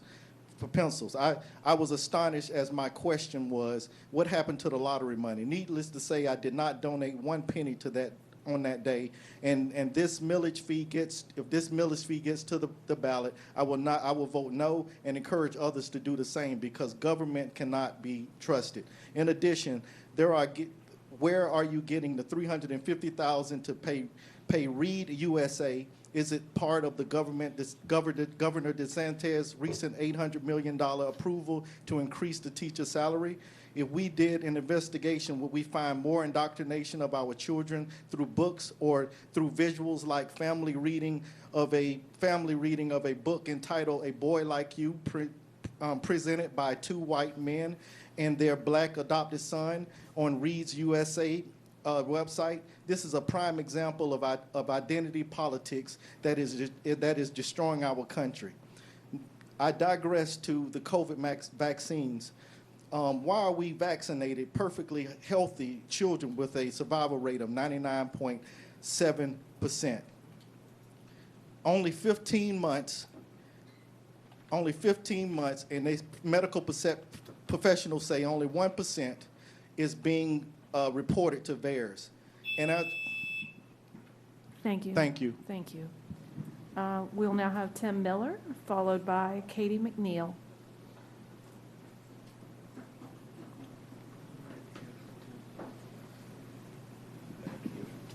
Good evening. My name is Tim Miller. Excuse me. April is Autism Awareness Month. I wouldn't know that a lot of places. There's nowhere on the school board website does it even mention it. But considering that it is, I'm going to explain a few facts just about autism in general. It's estimated that about 5.4 million adults in the U.S. on the autism spectrum. It's estimated that 1 in 54 American children are on the autism spectrum. How many is that across the student population just in Duval alone? Quite a few. It's estimated that care for people with autism costs about $268 billion a year, and rising fast. We give them the support they need now in school, we can decrease that number. Autism creates a lot of school issues. I know. My son is autistic. It's estimated that about 40% are nonverbal. What's critical, not just to the nonverbal, but all of the autistic students, is early intervention with speech and behavioral therapy as early as possible. These students need to be exposed to non-autistic students. There are schools in this district that have autistic classrooms, which is great, CSS classrooms, but some of them are isolated. They don't even go to lunch in the lunchroom. They eat in their classroom. I don't know if that qualifies with LRE, at least in restricted environment. They need to be around kids that are non-autistic. Bullying is a serious issue with autistic kids. It's estimated about 75% of autistic children are victims of physical, emotional, and verbal bullying. And only about half of them feel safe at school. Okay, I see my time is running out, so let me move along. We talked a lot about this evening about work, different programs for CTE. Are autistic kids included in those pilot programs? How about the job fair? Are autistic kids invited and encouraged to attend? These kids with the training can become very productive citizens. But about 34% are unemployed. And of those that are, only about 16% of autistic adults are employed full-time. Yet about 40% of them want to work more. And one that hits... Okay. Thank you, Mr. Miller.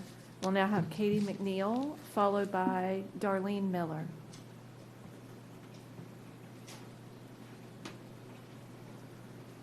My name is Katie McNeil. About the requested millage rate increase, I think it's unfathomable to be asking for more money from Duval residents in light of the record inflation we've all been hit with, due in large part to the disastrous government response to COVID-19 under both Trump and Biden.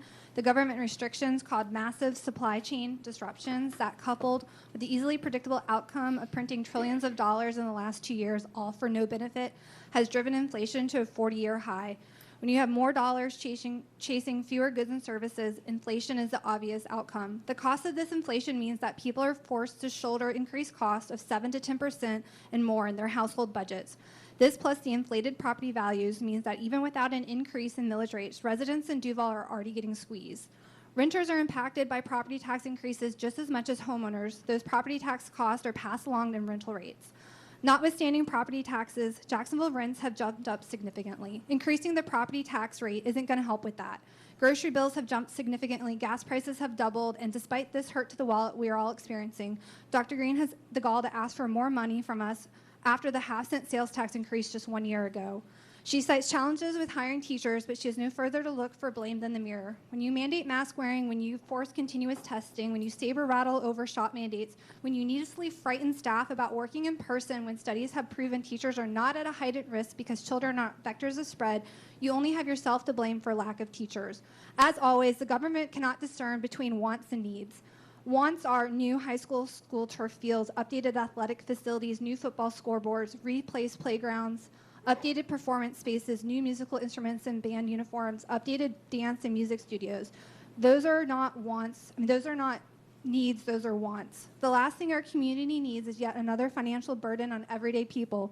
Government wastes money. They're not good stewards of the money it didn't earn but took by force. Government never looks where it can save. Perhaps cut out administrators, go back to core competencies, teach reading, writing, and math, the things that are necessary, or get rid of the school board.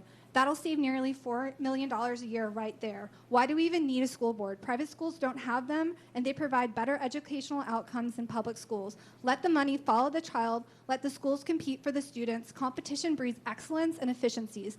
You might say, oh, it's just a few dollars each year. It's no big deal, but it is. It's death by 1,000 paper cuts when it comes to what the government wants from us. More and more each year. Property taxes, sales tax, utility, gas taxes, car registration, state, local, federal, it all adds up. Each little thing, each little paper cut drains us dry. All on the heels of telling us we couldn't go to work, we couldn't feed our families, all on the heels of financial recovery for the average person and record cost increases. We all have to tighten the belt, and so should you. Instead of looking to increase your billion-dollar budget, look for places to tighten the belt, just like the everyday people of this country are having to do when they look at their own family budgets. Thank you. Thank you, Ms. McNeil. We'll now have Darlene Miller, followed by Mara Macy. Good evening. My name is Darlene Miller. My husband and I have been coming here since my son was a sophomore. He's now in college. He's now at FSCJ. He actually did some programs after high school, so he graduated about 3 years ago. So that's how long we've been speaking in front of you. This is not the first time we've brought up Autism Awareness Month. It is very disappointing to see it's not on the school board. It's also disappointing to see it's not going across some of our schools. I realize this is also like FSA testing time, but we need to make time for the kids, especially the ones who really need it. You have a spectrum of autism is a spectrum. You might have children over here who are nonverbal, can't dress themselves, and then you have kids over here who are highly gifted and in advanced classes. And all of them have needs, and all of them have different needs that need to be met. And part of the problem with some of our special students with autism is they don't communicate. Even the ones over here, to call them high functioning, sometimes I used to tell people, my son might be high functioning, but sometimes he's actually very low functioning. And what I mean by that is they don't communicate their needs, and sometimes they shut down. And we all know that. They have these moments where they shut everything out. Well, that creates more problems for them. Because did you know that they entertain the thoughts of suicide, but yet they don't have the same signs as their regular ed peers? You train people, you have this whole mental health thing, and you train people to look for the signs of suicide. Have we looked into the signs of suicide and autism?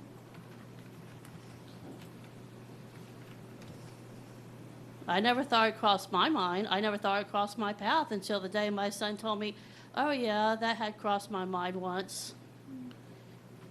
Out of the blue, he tells me that. Well, immediately, after I get separated from him for a couple of minutes, he went to a restroom. I called my husband real quick, who then started calling the doctors.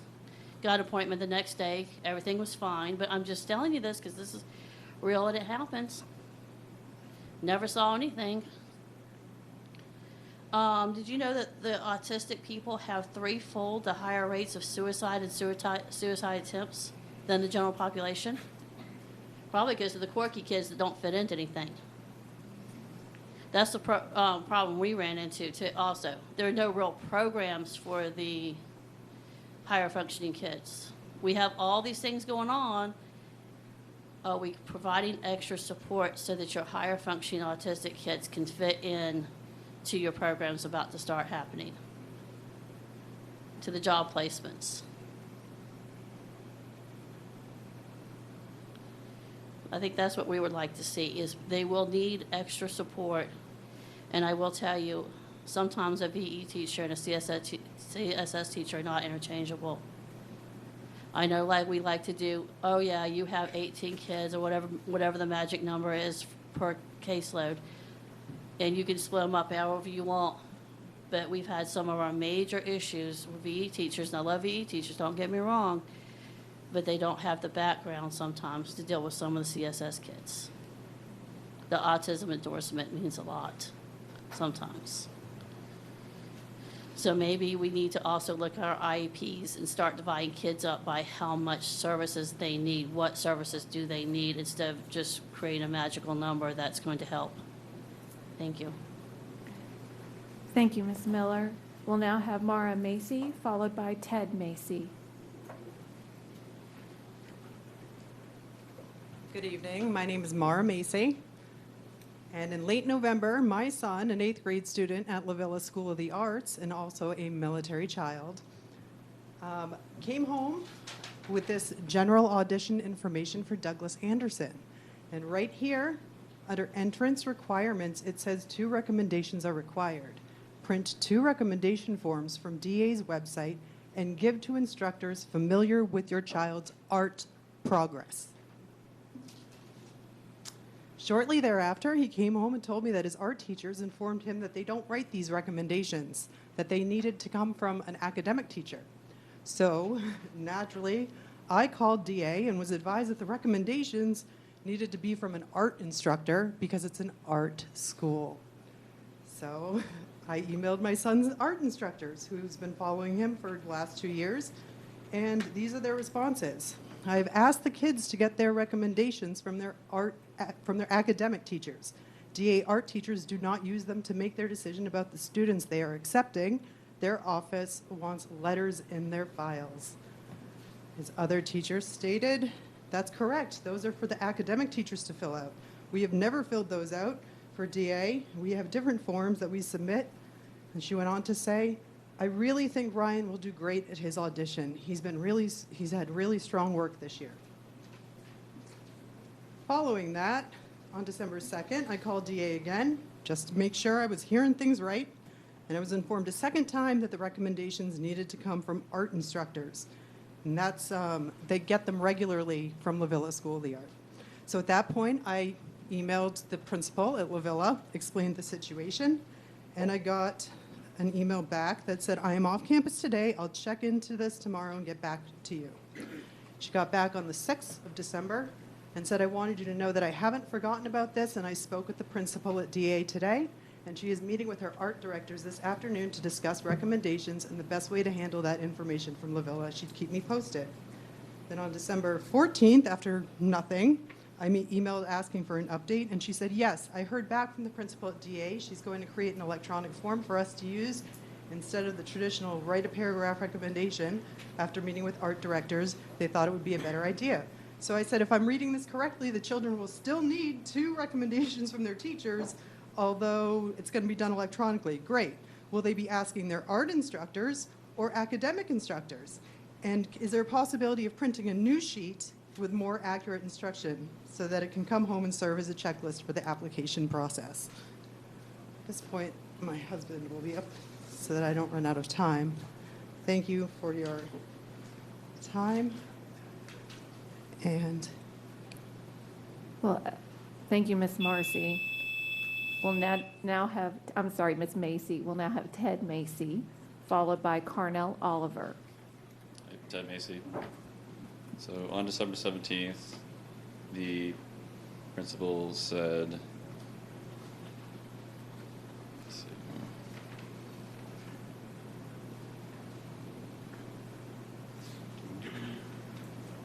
Good questions. I'm going to reach out to Ms. Wilson again to get her thoughts. I want to make sure we're sending the same messages so families are not confused. On January 10th, after crickets for weeks, I asked about the resolution. On January 11th, she responded, please let me know as soon as possible. what, refrain from saying the name, says about the academic teachers writing the recommendations. Sir, can you get closer to the microphone? sure. We want to make sure we hear you well. My son would like to complete his application, which I replied, I'm in the wrong section here, my apologies. Anyway, so on January 15th, I scheduled my son's audition for January 25th. After paying attention to the whole debacle, my son informed us he was no longer interested in attending DA. We sent him to the audition anyhow, since it was already scheduled. Afterwards, we were sent home with the fact sheet of what to expect next, which references, which says, once the auditions are over, staff will review each student's packet to ensure we have all necessary paperwork. And underlined on here, it says, please do not call or email about paperwork. If it's missing something, we will contact you. So we intentionally never submitted the application nor the documentation, since he didn't want to go anyway. So on March 11th, we received communication from DA. It was informing us that our son was not accepted. Right here. And obviously, they never reached out to us, like it's stated in here and underlined on their paper. We can only be grateful that our 14-year-old can see through the lies that these are great schools. It's absolutely laughable that they're considered some of the best DCPS has to offer. If the adults can't be held accountable, I can't imagine how these students can have responsible adults. It's a shame that Jacksonville Classical Academy hasn't expanded enough yet so that we could send our oldest to a truly great school with his three younger siblings. Thank you. Thank you, Mr. Macy. Also, we were here a few months ago in regard to our daughter's disease and a life-saving protocol that can be done at the school, and that was never addressed as well. But you guys are quick to implement COVID restrictions at the drop of a hat, and you push for that. But an actual life-saving injection, which is they're not legally allowed to inject, is something you can't do, I guess. Thank you, Mr. Macy. We'll now have Carnell Oliver, followed by Margaret Yarborough. Yes, my name is Carnell Oliver. Address is on file. I want to recognize one person. I don't constantly agree with people who are very conservative, but when people start talking about economics and talking about a dollar, I will acknowledge the simple fact some people actually do their homework. So I am very impressed with this one individual. But to counter that argument, let's talk about constitutional principle versus a dollar in which that develops social structure within our school system. So if we're talking about a constitution, I want you to understand this. Both Abraham Lincoln said there's a separation between church and government. Even John F. Kennedy said there's a separation between church and government. Historical context doesn't make it in our school system all the time, but self-governance is about self-education, that which empowers you. So if we're not afraid to spend money on our kids in the education by providing good teachers, why no? I want to cuss for a second, but Carnell, please say something nice. There are 3 black schools within the black community that have been struggling to be able to pull their grade level up, but they have struggled because, in fact, there's no investment in our school system. One of the main reasons why a lot of businesses are coming here is because of our low taxing district. That's a benefit for us. But people who are born and raised in this community have not been able to benefit from the culture. People who come from northern states where they have higher taxation, they invest in the people. Key word, invest in the people. Investing in people is their communities, their education institutions. But that seems to be a hard word for some people. But I'm not going to be long and dragged out on that. But the one thing I will say, it costs money. And as some people want to talk about charter schools are effective, let's take a look at School of Hope. They're taking money out of our millage rate increase for our capital improvement. Yes, they are. Those dollars are supposed to go to our public school system. Why are they coming to us when they have a pot of money coming from the state legislature? They shouldn't be coming to our local community, taking money out of our pocket. Stay in your lane. Get that money from Richard Corning, who was the biggest advocate for it. Yes. If we're going to talk about education, I learned this process. For anybody that wants to talk to me, you better understand something. If you don't do your homework and I outwork you, I'm going to make you look like a fool. But when I come up here, you better know one thing. If your ducks are not in a row, you will feel me. Thank you, Mr. Oliver. We will now have Ms. Yarborough, followed by Sherman Randall. Good evening. I'm Margaret Yarborough, mother of 2 incredible kids. Back in February, my daughter had a black student skip her in line during PE. My daughter said, "You skipped me, you can't do that." The girl replied, "It's Black History Month, let it go." It's hateful, divisive, and racist to teach kids that they are entitled to certain benefits and can treat others however they want just because of skin color. Instead of hyper-focusing on Black History Month, the district should dedicate time to preventing the real problem of fatherlessness and divorce, especially in the Black community. Real privilege is not white privilege. Real privilege is growing up with a mother and father in the home.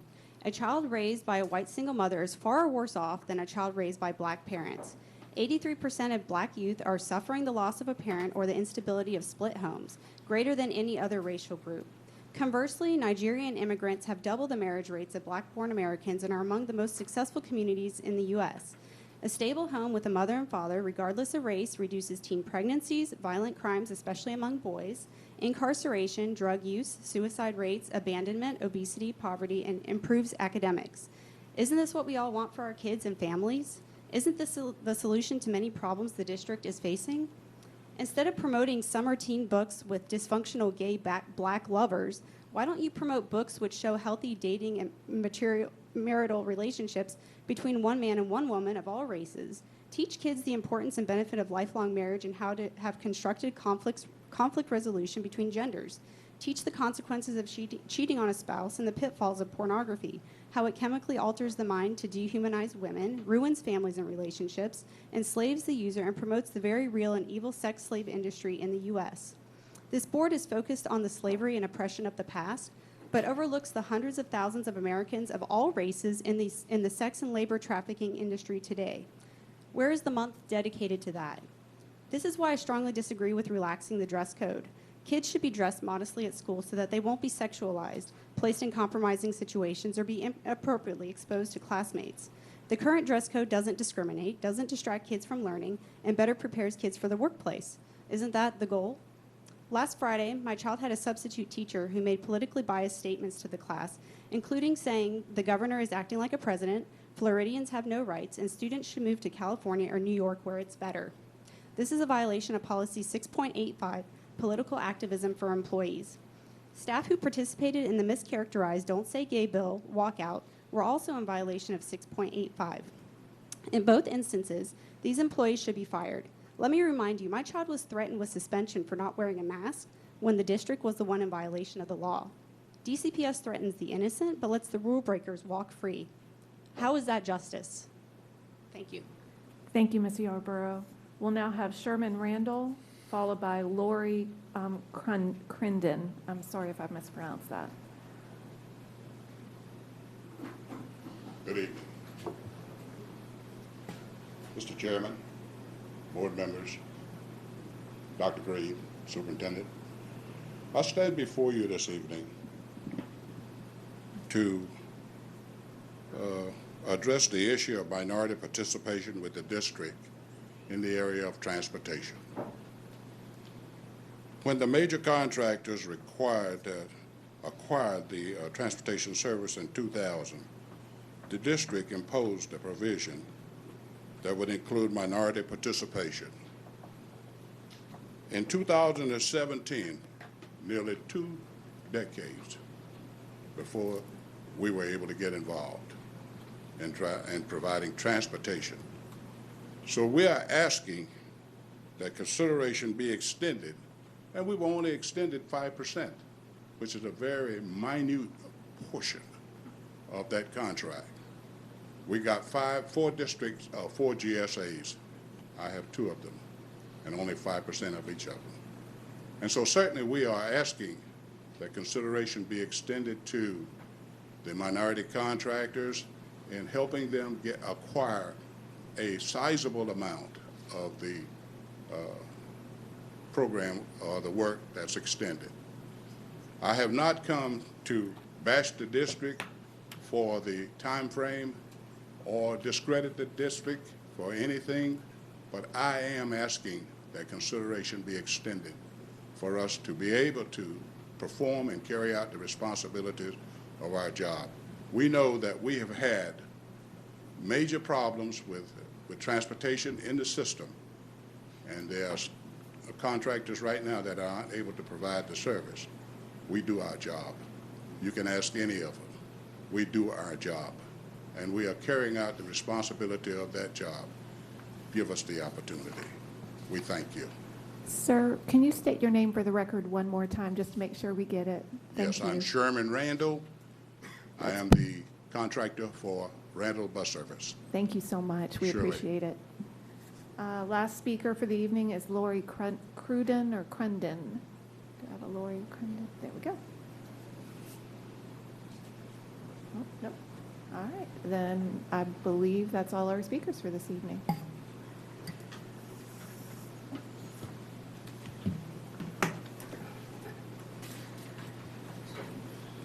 Thank you, Vice Chair. Thank you for all who came and spoke on this evening. Appreciate hearing your voice and your input. We will now move on to comments from parent organizations. If there are folks from parent organizations here, okay. See our DCC PTA coming forward, Ms. Kate Hawkins. She brought some friends with her. That's what I'm talking about. And if other parental organizations are here, I don't see others, but if you are here, you can make your way up and be on the ready.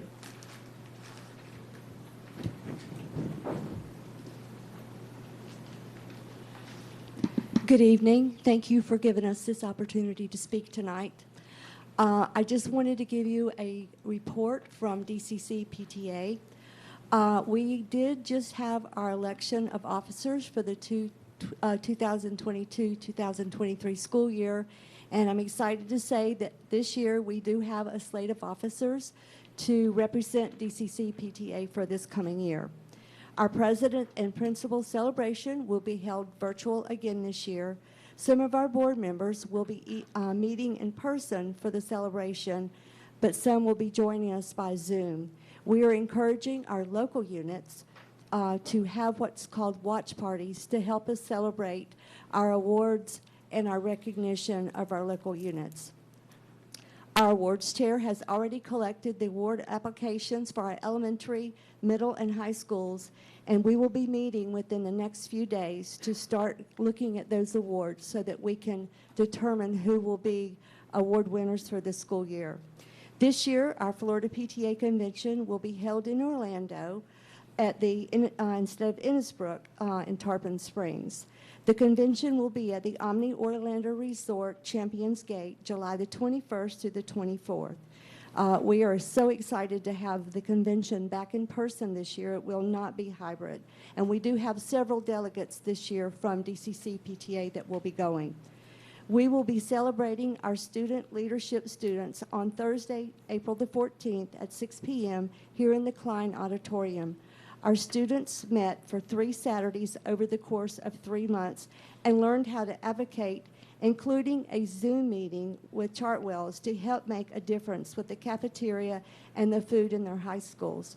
Chartwells was very receptive to what they had to say, and in turn started doing some investigations to make things better in those schools. Our Student Scholarship Committee received 10 scholarship applications this year for high school students.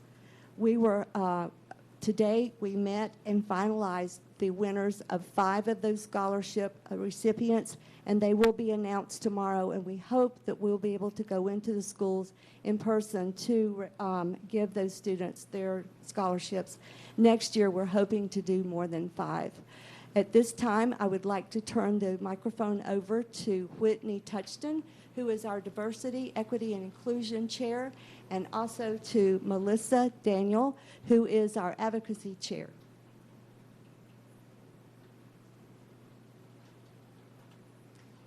Good evening, board members and Dr. Green.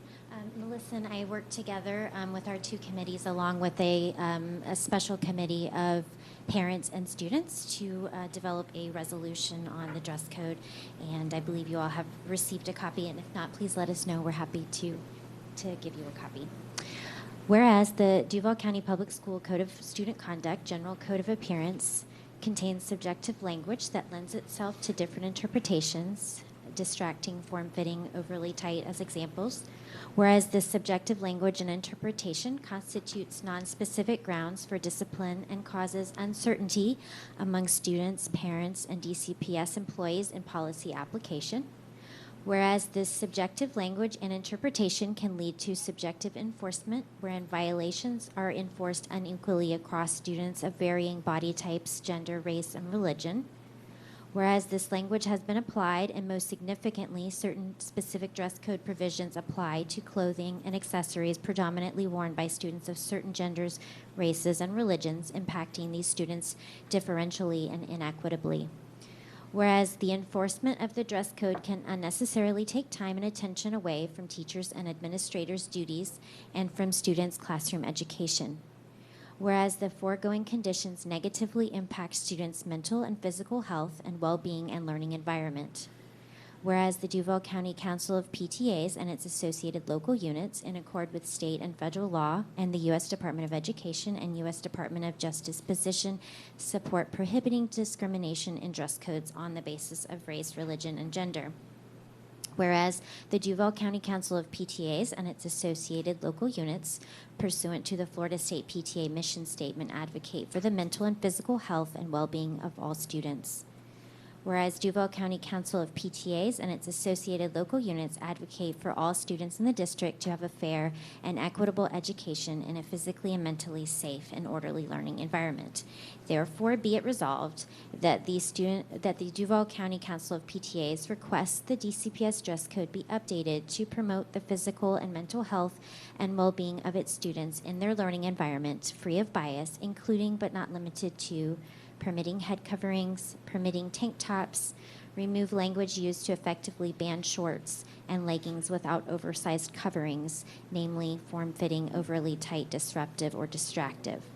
Remove subjective language and prohibitions on clothing and accessories associated predominantly with certain genders, religions, races, and racial stereotypes, including but not limited to form-fitting, overly tight, distracting, and neat and clean.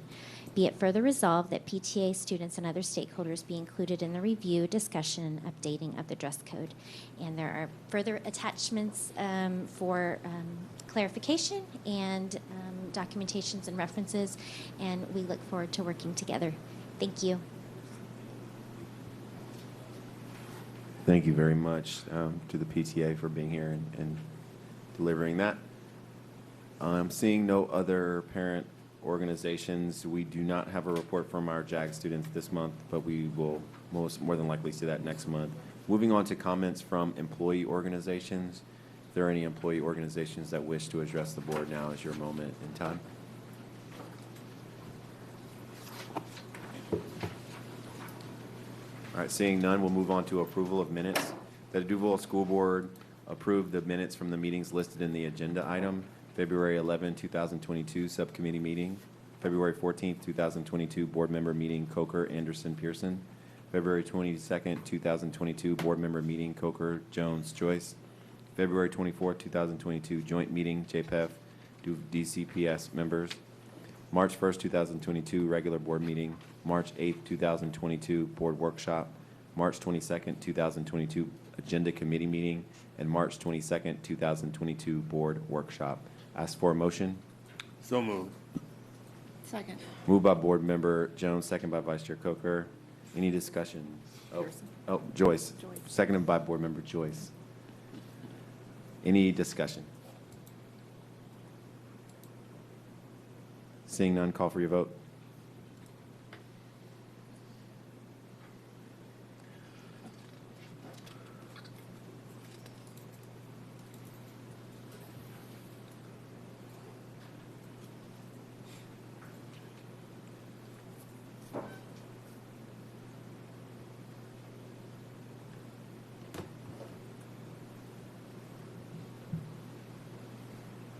By your action, you have approved this item in minutes 7-0.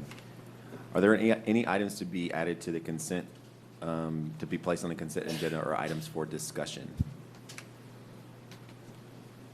All right, seeing none, we'll move on to consent with comment. Approval of agreement with Reed USA Incorporated, Hershey. I thought this came after the vote. Just point of order, I thought that comment came after the vote.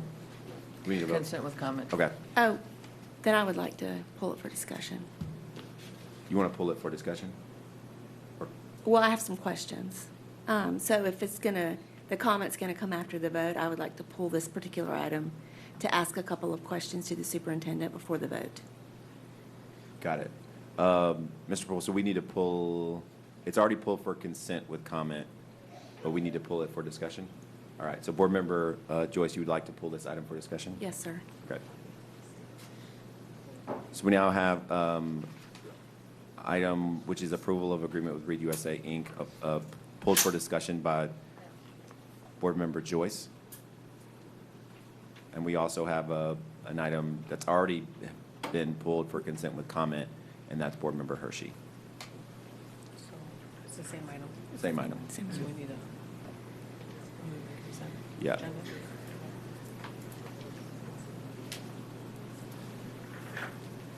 We need to have a vote on the consent agenda and then discussion. A vote on the consent agenda. Got it. So moved. Point of order is, if an item is being pulled for discussion, that's typically a separate vote, whereas a comment, when I pull an item for consent, Right. it is, a consent with comment is intent to approve that item, but to make some clarifying comments or afterwards. If it's pulled for discussion, typically it's a separate, it's, you vote on consent agenda, and then that item that is pulled for discussion is pulled out and voted on separately. But the consent agenda would be voted on, and then that's pulled, correct? So this is not part, we would not be voting on Reed USA in the consent agenda. I just want to clarify that. That's correct. But do we need to amend? Do we need to amend now that, because we had something that was on the consent agenda, but now it needs to be pulled off? So as we're voting on this consent agenda, currently, we have consent with comment. I'm sorry, what, can you repeat that? So currently, we have a consent with comment that's already currently set. And if we vote on the consent agenda, that would, folks would assume that that goes through except for with comment, but it needs to be, or a board member wants to pull it for discussion, so does that null out the consent with comment? Yes, if you pull it out, then you vote on the consent agenda, pull it out for then a separate vote. And discussion. And discussion. Okay. So should I make a motion to pull from the consent agenda the item for discussion? I thought that's where we were. I mean, do I have to make a motion to do that? I thought we could pull an item at any time. You can. We're trying to figure out if we then vote on the consent agenda and we already have an item that's consent with comment. Yeah, you can always pull something for discussion from the consent agenda. Do you follow what I'm saying? Yes. Take us through the order of what we need to do right now based on what Board Member Joyce wants to have, which is a discussion on the same item as the item that is approved consent with comment. You pull it for discussion, and then following discussion, determine whether or not to vote on that item, or what to do with that item, if I'm following you correctly. Okay. I think Board Member Jones. confusion is Board Member Hershey had pulled it for discussion. Correct. For consent. Consent with comment. With comment. So it's still on the agenda. Board Member Joyce has pulled it for discussion, so that That negates takes what she wants to consent say. with comment off the table. So she would make her comments at the time we discuss the bill. Right. So do we not need to do anything with that? Is the Right, we question. just move the consent agenda, approve that, then we come back and discuss the item Got that was it. pulled. So this item will not be on the consent agenda. Got it. So at this point, we have one item that's being pulled for discussion, and that is approval of agreement with Reed USA, Inc. That is the item that's being pulled, so I'll ask for a motion for consent agenda. So moved. Second. Moved by Board Member Anderson, second by Board Member Hershey. Any discussion? All right, call for your vote.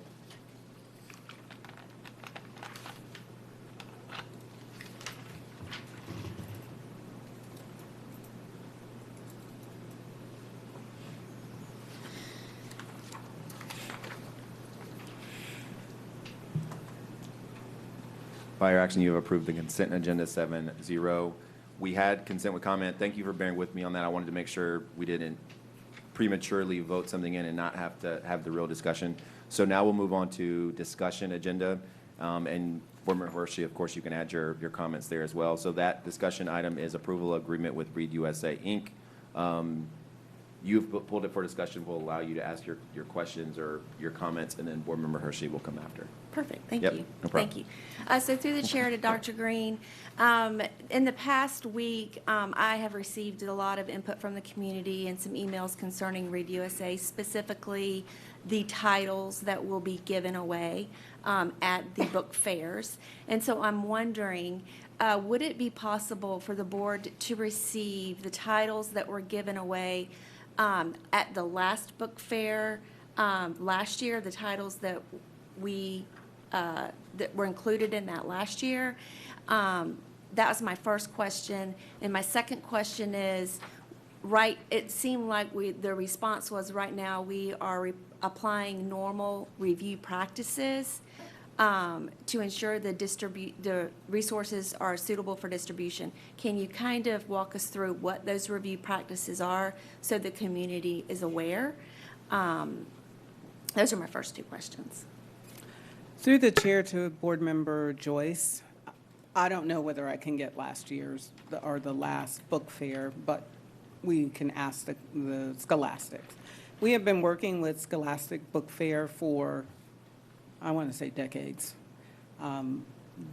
The book fairs, they can give you a list, the basic list, but there may be titles that are at the book fair that we do not have that list because it's generally a nighttime activity.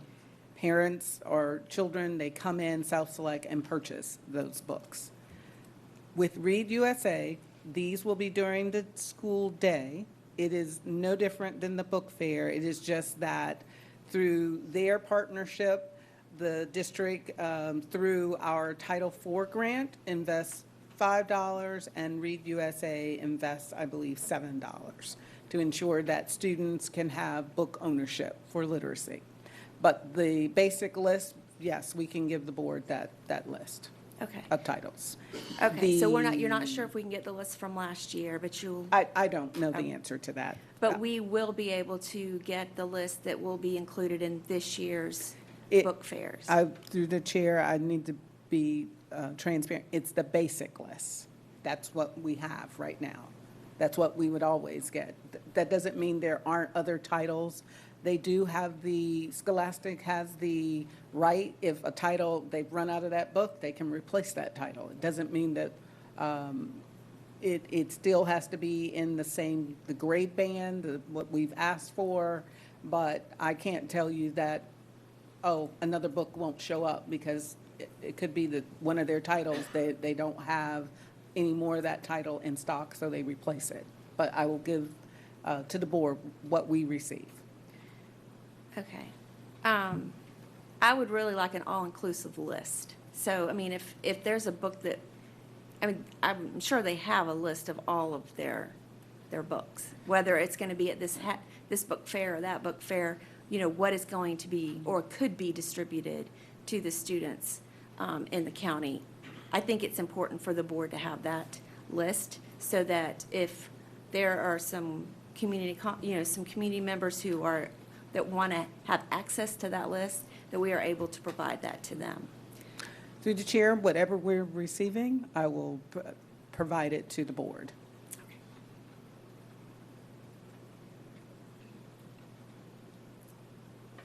Go ahead. Did you have further questions? Okay. Board Member Hershey, you have comments? The reason I had pulled this with consent is that I believe that this partnership is very beneficial to students in the district. And being a board member who does not have Title I schools, and I found this, well, there's one, but I found this opportunity for students when I attended last year to be very meaningful, and I know I have shared this with Dr. Green and with board members previously, but I'm going to say it again. The most touching moment for me last year during the book, Read USA book fair, if you will, was when a student at a non-Title I school got a book and said, I never ever thought I would be able to have this book. Mm-hmm. And I think that that is the mission and the idea, and kind of captures the excitement of reading and book ownership for students. And I too have received emails. I have actually copied and pasted some of Dr. Green's comments and just responded to parents instead of sending them all to Dr. Green.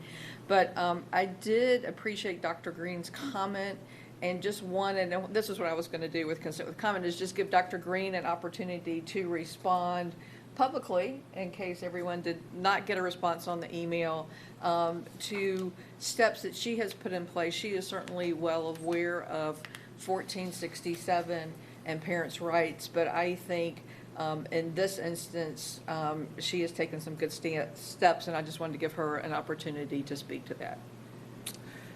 Thank you, Ms. Hershey. Through the chair to the board and to the public, this is in reference to House Bill 1467 that indicates the parents' rights, that if the school district is purchasing classroom libraries or instructional materials that have library or books tied to it, that a certified media specialist is to review all of those books to ensure that we do not have any books that would violate this statute.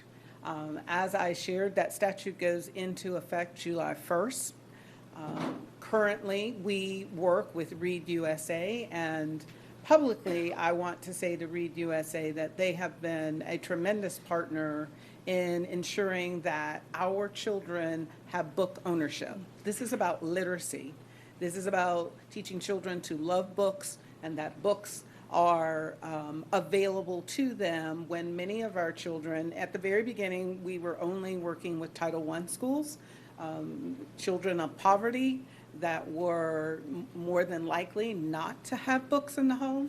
And Read USA actually started out of a teacher's classroom who felt she couldn't do enough for her students, and met Ellen Weiss. And she and Ellen created this dream of providing book ownership to the children of Duval County. And then Ms. Hershey came to me and said, we have reading issues at all schools. And then I went to Ellen, and Ellen said, we want to make that dream for every child. And so we got together and figured out how could we do this for all elementary students. And so through Title IV funding, which is available for all of our schools, it didn't matter whether they were Title I or non-Title I, we were able to bring this opportunity for students. I am speaking as a mother, as a former teacher, and as the superintendent. We are not putting anything in front of our students to coerce them to anything other than the love of reading. Our titles are reviewed through Ms. Renfro's department. They take great care, so much so that the last shipment of books, they have gone through every single title. We don't have quite that level of involvement with the book fairs, but because of concern, We've asked them for the list of titles. We will send that to the board, but I will be open and transparent. If someone's taking that list and they see a title there that, oh, that's not on that list, I can only give you what they are giving us. So we will provide that information, but this is an opportunity that many school districts only wish they could have, that they could have a local nonprofit community partner that has stepped up and goes out to raise money to ensure we can give all of our elementary children 3 books every year. So that hopefully by the time they leave elementary, they have a small library that they can say, these are my books. This is what I want to read. We encourage parents to come help them choose their 3 books. We've offered you all to come and volunteer, and I'm sure you offer to help them choose 3 books. Every time that I'm at a book fair, children seem to know what they like to read. Boys seem to run to all the sports stuff, and girls seem to run to all kinds of things. Clifford, they're still doing the old but goodies. Clifford, the big red dog. They're still doing all the things that you and I and many people in this audience probably went to a public library or their parents bought those books for them. They are still being offered at the Scholastic Book Fair. So that is my speech for tonight. Chair Willie. Thank you for your speech. Board Member Joyce. Dr. Green, thank you so much for those comments. They're very inspiring. I 100% support literacy and 100% support reading. And the book fairs, working at a middle school and having the book fairs come into the school, I can tell you there's nothing the children get more excited about. It's like, I'm going shopping, and this is so fun. And they don't have to spend any money on these books. But they, sometimes they do. But on this particular event, they do not. And so I am thrilled that we have the opportunity to do that. I only brought it, and I was going to consent with comment. I only brought it for discussion because I did want the public to hear Dr. Green speak and talk about the list, the titles available. And I still do think that it's important that we have that list just for transparency with the community, and if we have community members that are asking, we can provide that information to them. And I will finish by saying I am looking forward to volunteering at some of these Read USA events in my district. Thank you, Dr. Green. Thank you, Board Member Joyce. Other comments, other discussion? Board Member Jones. Thank you, Mr. Chairman. I think Dr. Green took Board Member Hershey's word all tonight and used it very effectively. And I think that's the key. We're providing 3 books at no charge, and it's amazing how many kids attend these book fairs and find a book that they really want to purchase and don't have the money to purchase. Here we're giving them 3 books that they can choose, and it's really going to help, I think, improve our literacy rate throughout this county. I think I'm very excited about it. I think what Read USA and the partnership is doing with this district is fantastic, and I look forward to attending as many book fairs as I can over the next 30 days. Thank you very much. Thank you. Any other comments? I'll just say I agree. I think this is I've been to some of these book fairs and seen students not only for themselves. I've seen students get books and then say, "Hey, I'm getting this one for my little brother or my little sister." So you're creating a whole family of learners and readers, and I think that's what's so beautiful about this, in my opinion. And I think we do need to look at the list for another reason, and I know Dr. Green and Read USA already does some of this, but looking at, are the books reflective of the audience and the kids that we have? We have students that speak different languages or from different countries. Our black students who oftentimes it's hard to see authors and books that sort of reflect who you are. So I think that's also something, if we're going to look at the list, let's look at it for that, because that's really what we need to be focused on, making sure students can see themselves in the books that they're reading, because that's how they dream and dream bigger. So I appreciate this partnership and glad we're here today. And thank you for the discussion, robust discussion, and hopefully the public is listening in, because this is something that's not happening in other places. I will tell you that right now. This is not. And the fact that we have it is an amazing thing, and I'm glad we're at this place right now. So thank you. And I will now ask for any other discussion before I move on. Okay. I'm going to ask for a motion in a second. Move approval. Second. Moved by Board Member Jones, second by Board Member Anderson. Any other discussion? All right. Seeing none, call for your vote.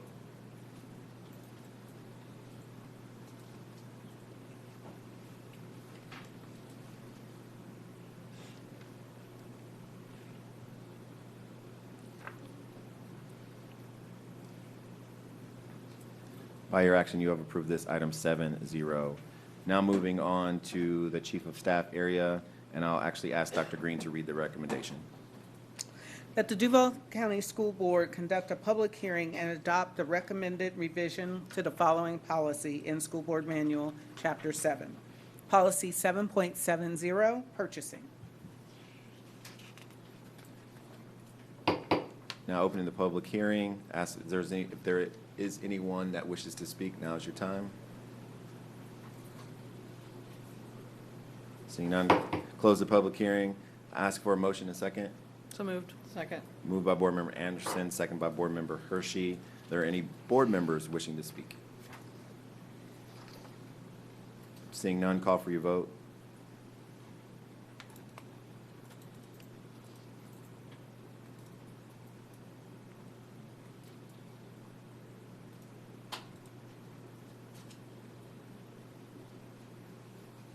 By your action, you have approved this agenda item 7-0. Now moving on to board member travel. That the Duval County School Board approve and confirm the travel listed below for official business of the district, that it complies with the rules of the State Board of Education. April 28th through 29th, 2022, Howie in the Hills, Florida, FSBA 2022 School Finance Forum 2.0, Coker. June 7th through 10th, 2022, Tampa, Florida, FSBA FADS Annual Summer Conference, Anderson, Coker, Hershey, Jones, Joyce, Pearson, Willie.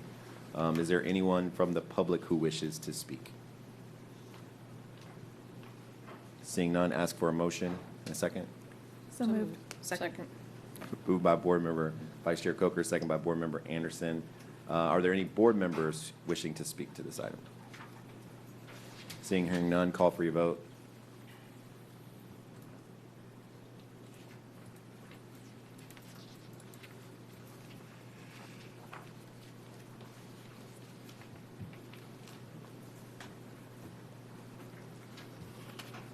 By your action, you have approved travel 7-0. Now moving on to superintendent travel, that the Duval County School Board approve the following superintendent's travel. March 4, 2022, Lakeland, Florida, FHSAA State Championship. April 7th through 8th, 2022, Orlando, Florida, 2022 Impact Florida Education Summit. April 19th through 20th, 2022, Muskogee, Georgia, site visit, Chance Light Education, Muskogee School District.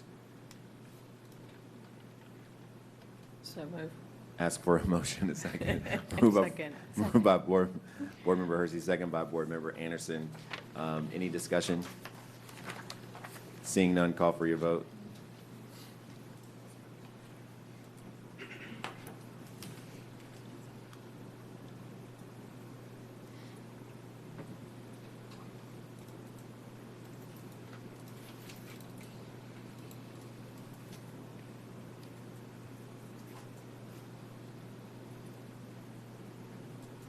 By your action, you have approved superintendent travel 7-0. Now we're moving on to for the record, and we will start with Board Member Hershey. Thank you.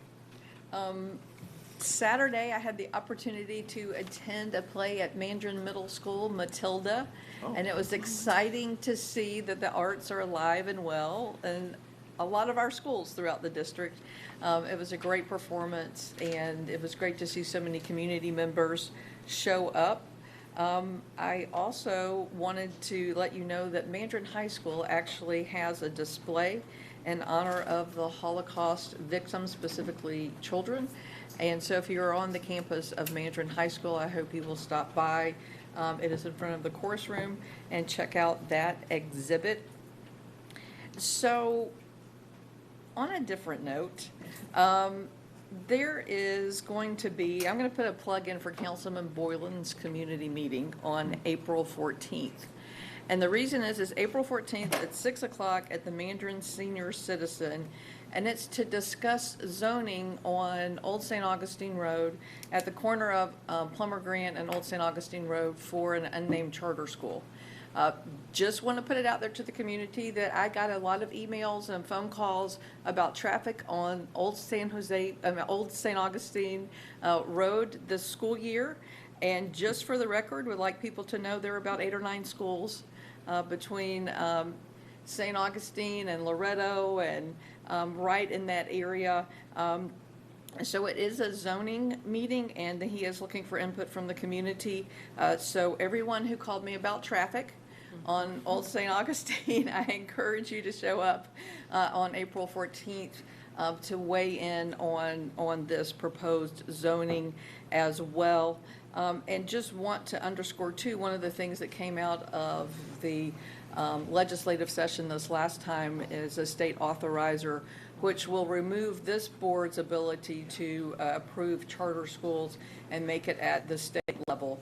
So we will know after the state knows if a charter school is coming, and I just want to put that out there because in my district I'm beginning to ask the question about saturation. Just wanted to put that out there. Finally, I'd like to end with Gandhi said, "Be the change you want to see in the world."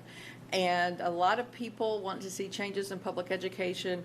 And with that, I'm asking you to consider becoming a para or contacting Vicki Schultz and see if your college degree can get you in the door to be get a temporary teaching certification, probably in middle school or high school, be a little easier, and to move forward from there. So for everyone who wants to be involved in education, be the change by being engaged. We have a lot of opportunities for you, and if you need to know how to get in touch with Vicki Schultz, I will direct you in that, point you toward her. Thank you, Board Member Hershey. We'll flip it over to Board Member Joyce. Of course. How did you know I was coming over there? I knew it was coming.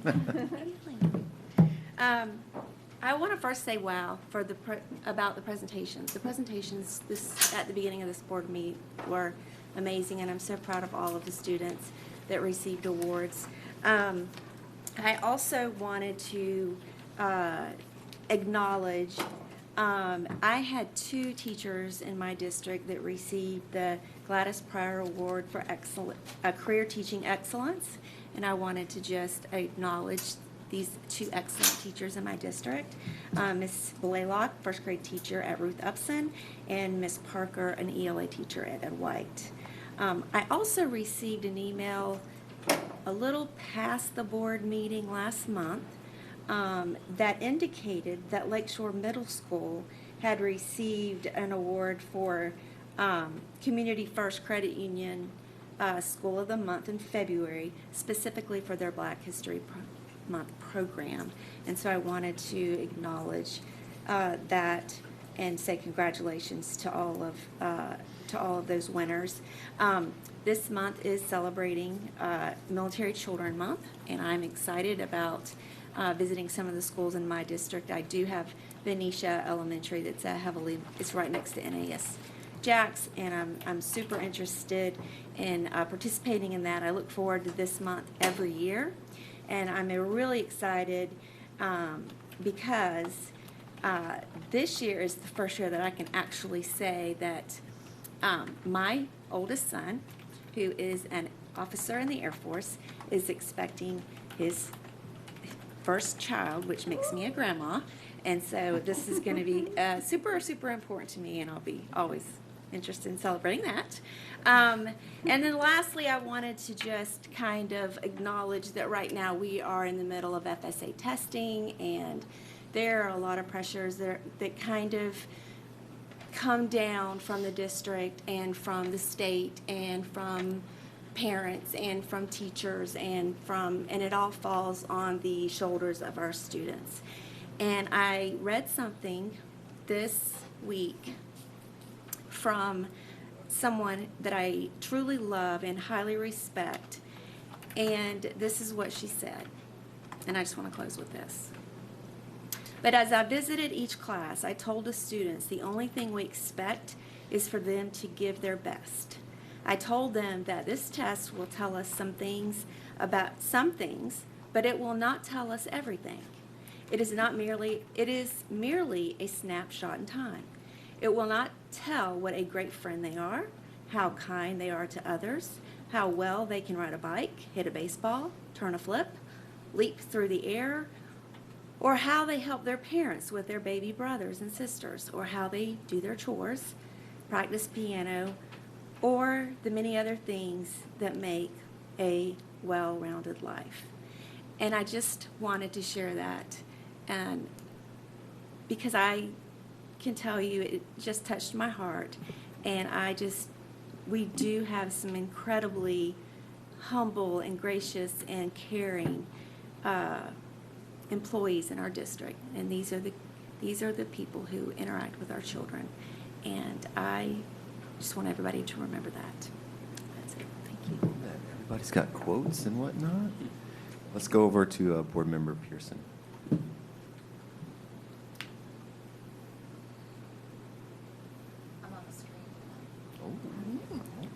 I'm also diverging from my normal District 3 brag to go countywide with my brags.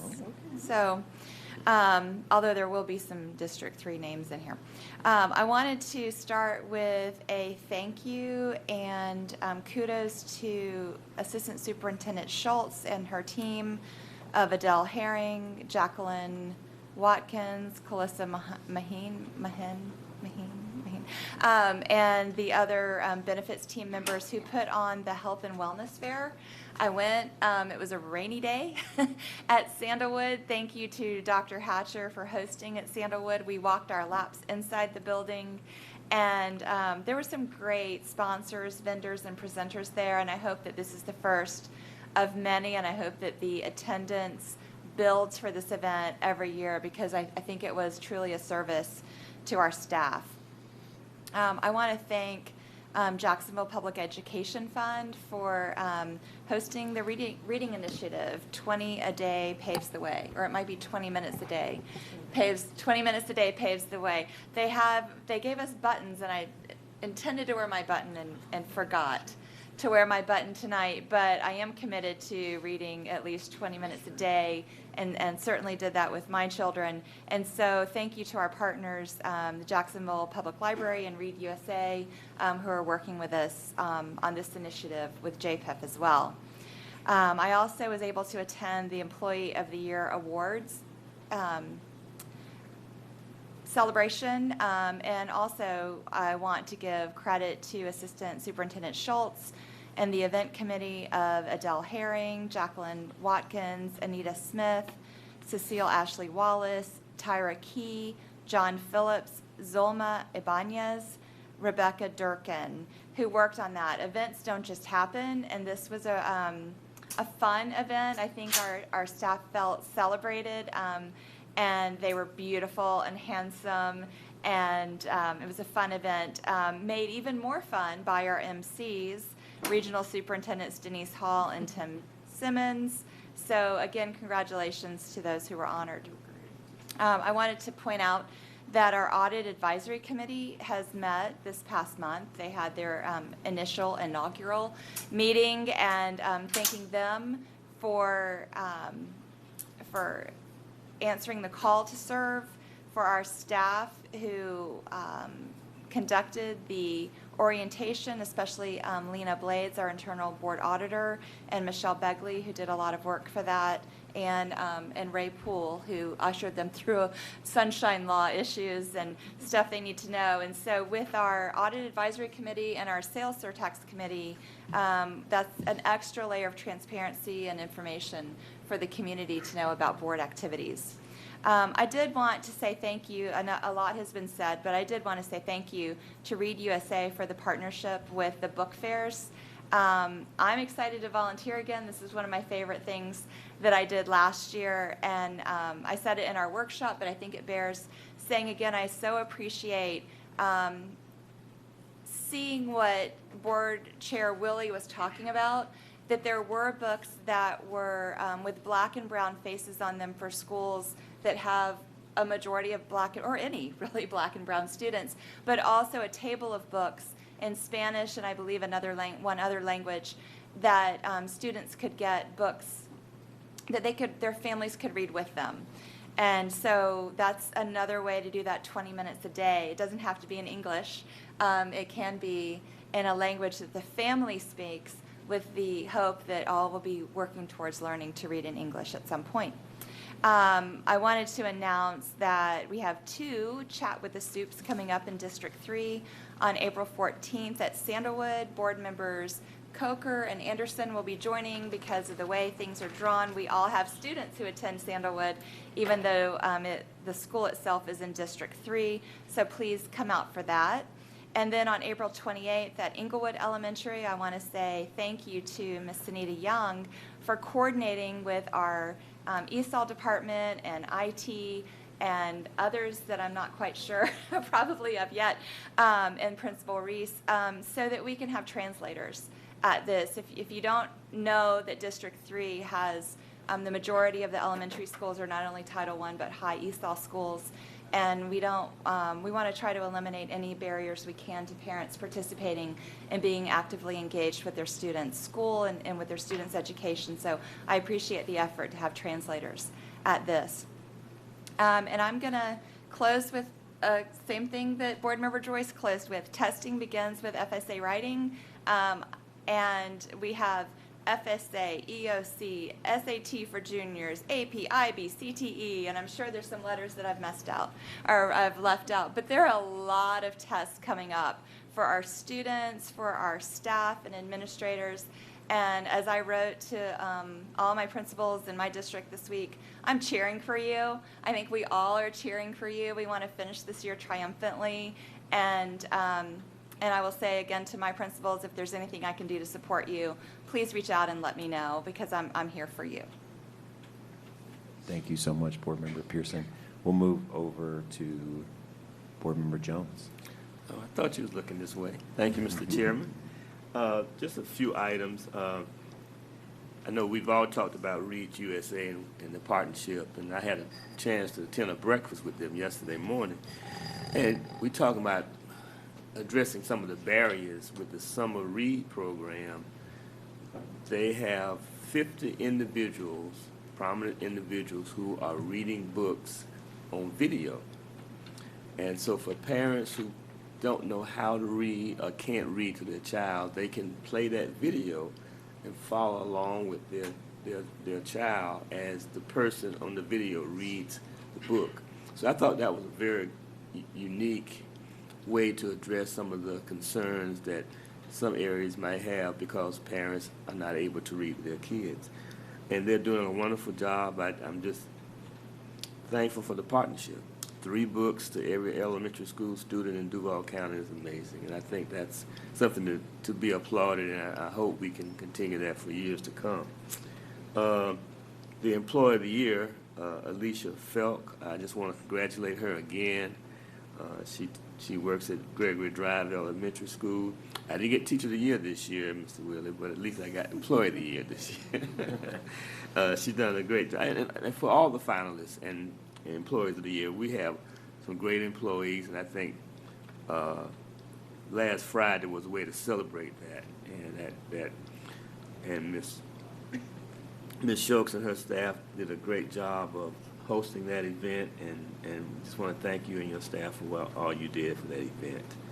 And Mr. Kenneth Stevens, I was so impressed with him when we went to Chartwell's to present the award to him, and he was just totally surprised, speechless. His parents was there, and it was just great. And that's why I asked that he be recognized here, because I think to be an Employee of the Year for that many employees nationwide, right here in Jacksonville, for what he does to our kids, that's something we don't see. That's kind of like the backroom work that we don't see, that we kind of overlook, and he's there doing his work every day, enjoying it, and working so well with the employees there. So I just want to thank Kenneth again for what he does each and every day to make sure our kids are fed and fed properly. And lastly, thank the chairman for his presentation to the former council president's meeting last month.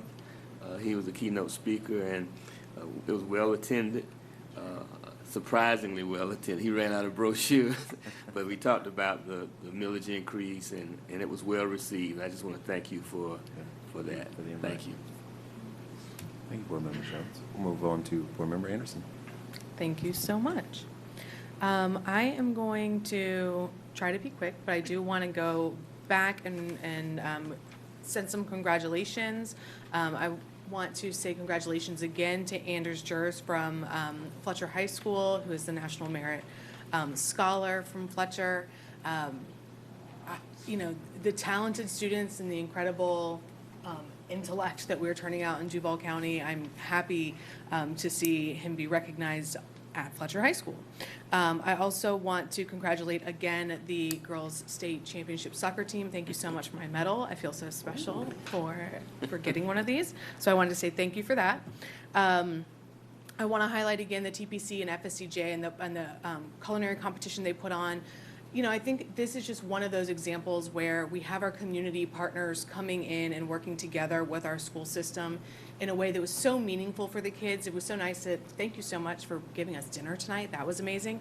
But to hear the kids talk about the experience that they had was so incredible. And when we have our thriving community invest in our public school kids and provide these opportunities, you know, it really does make a difference in their lives. So for the scholarships and for the experience, thank you again to them. And, you know, I will invite anyone else who wants to come to the table. Obviously, we are invested in our private partnerships and our CTE training and want to make sure that our students are able to have these opportunities. So we're here for it. I want to say thanks again to REJAX, the REJAX initiative with KHA, JPEF, and the public library. I'm so excited to see the community coming together. That was such an inspiring luncheon to see so many incredible partners from all around Duval County come together around literacy.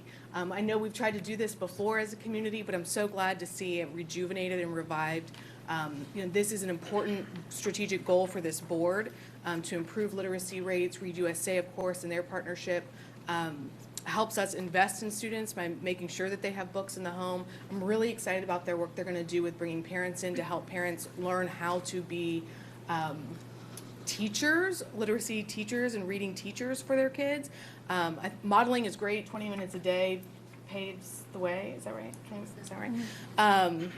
That's great, but sometimes kids need a little extra help, and so if you need extra help, I'm so glad that we're going to be able to provide that support to parents who can then support their kids. That relationship is so great.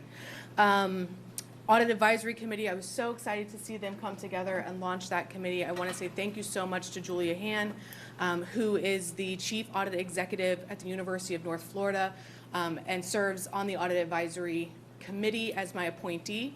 So thank you so much for your willingness to serve our community and to bring that important experience to our committee. I'm excited. If you're not going to go to Michael Boylan's community meeting, then join us at Sandalwood. I'm excited to sit with my board members and connect with the community. Don't forget to wear purple, April 21st, purple up. And in honor, let me make, this would be really, can't forget this. I want to say thank you to Jane Condon and Carol Grimes and Susan Brandenburg, who put together this incredible memoir chosen by Jane about the early years of Douglas Anderson and what has become such an incredible pillar in our community, for the arts community, the talent that we send out into the world right here from Duval County is in this book, the historical perspective and so many cool stories. So thank you for capturing these stories and the history of our Duval County Public Schools of Douglas Anderson. And then in honor and recognition of Autism Awareness Month, I just want to remind everyone, in the words of Dr. Seuss, why fit in when you were born to stand out? Love that. Vice Chair? All right, so I want to start with some congratulations to the students at Terry Parker who just participated in their IB pinning ceremony. I know we have a former Parker High School principal as chief of schools, and he can attest to the fact that this is always a special moment at Parker for this community. Want to make sure I give a special celebration to the dance students at Fort Caroline School of the Arts. Oftentimes we talk a lot about La Villa.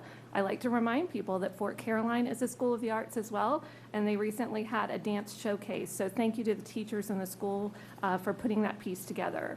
A congratulations to a new item at Arlington Middle School. We have a new principal there, and they have had their first ever Miss Arlington Middle School. So we're excited about that coming on the landscape in the Arlington area. A thank you to Board Member Pearson and Anderson for letting me tag along with the Chat with the Soup, and again, encourage parents to come out to that. And always to Dr. Green, we know she loves these, and we appreciate her indulging us routinely with these. At least we combined 3 together, right? There you go. I want to do a big thank you to City Year and their amazing leader, Alicia, for allowing me to be a part of their recent day of service, and just an incredible organization, and the level of training they were doing during that day just reminded me of why we partner with them and why they're so important to our children in Jacksonville. I want to do a special shout out to the David Miller family as well as Sonia McSwain, who is in charge of preschool education in our district, for the recent day of service at John Love Elementary School. Yes, Darrell Willie, board chair, I was in your district doing community service with Dr. Green. We got to put some gardening boxes together. My gardening skills need a lot of work, but I tried to keep up with her. And when we left, there were gardening boxes and mulching that was done and tomato plants for the preschoolers that were coming back on Monday morning. A big thank you to Matt Schott and the entire planning committee for the Northeast Florida Construction Career Days. That happened pretty early last month, but right after our board meeting. Over 2,000 children in Northeast Florida attended that event, and it is incredible. If you've never been, they bring out heavy equipment, bucket lifts, all kinds of stuff. I will tell you that I personally witnessed Board Member Pearson weld, as well as to run a bulldozer, and I will tell you her skills are phenomenal at that. And I know Board Member Hershey did some things with building bridges. But if you haven't seen that event, it's an incredible event, and it really helps our children understand the occupations that are out there. So a special thank you to that entire planning committee. I do also want to thank Ms. Board Member Pearson for one other item. As the legislative session comes to a close, I just want to thank you for your leadership in terms of being that advocate for our children in Jacksonville. You have been a long-term parent advocate in our city, and we certainly watched you transcend and take those skills to a whole nother level as a board advocate for our entire district. I enjoyed tagging along with you and having conversations with representatives in Tallahassee, but just thank you for your leadership on that. Very grateful. And the district will be a better place as a result of it.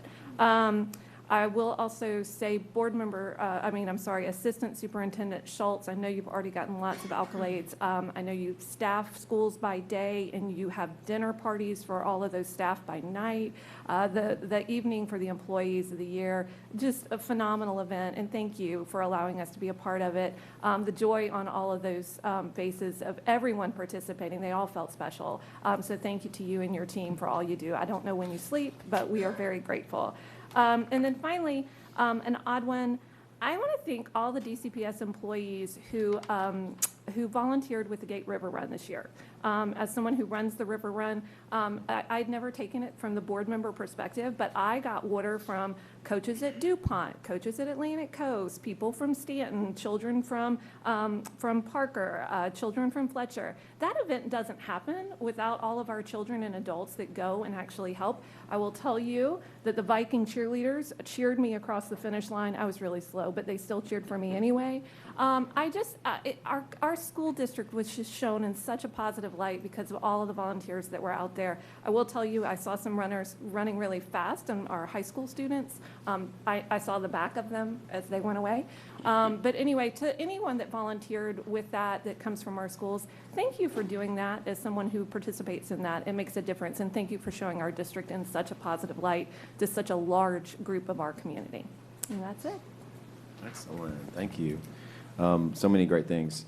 I'll be brief. Thank you to the superintendent for the chat with the soup and board member Jones. Good turnout, good conversation. Dr. Green, great as always, and I think you really showed up for them and answered the questions in the way that they needed us to show up that day. Big congratulations to Principal Bennett and Johnny Ford. They're getting an award, and they get to go out to Vegas, I hear, to accept the award. And I think they said it was not approved in board member travel, but I'm going to probably ask to go to Vegas. Not really, but I'm excited about that award, and they're thrilled about it because I think they got it before, but it was during COVID, so they couldn't really recognize it in the way they could. Also, APR had a nail driving contest sponsored by Northeast Florida Building Association. The teachers and everybody got involved. They invited me out to participate. There's video evidence that I did win at least one round. I did not beat every student, though. They're really good. So it just shows a lot, and it's great, once again, to show that partnerships that we have out and about. The Gladys Pryor Award, Andrew Robinson Elementary School, Miss Hughes over there, fantastic, longtime educator. She's touched so many lives and students and also adults. You saw a lot of the principals that she's worked with either just show up, and it was great to see. FSA is going on now, and a lot of pep rallies in my district. Got to go to one at Garden City. Miss Miro was dressed up as a bee. And it was fantastic. It was the loudest thing I've ever been in my life, and they are ready. They told me so. Also, if you haven't been to our public libraries, a lot of our art is on display. I was at our main library and the library out east, and our artwork is all over the place. So it's really cool that our students are basically published artists. Their art is on display in public places, so I think that's really cool. So check it out. Shout out to Chartwells, again, they show up. Even last night, we had our chat with the soup.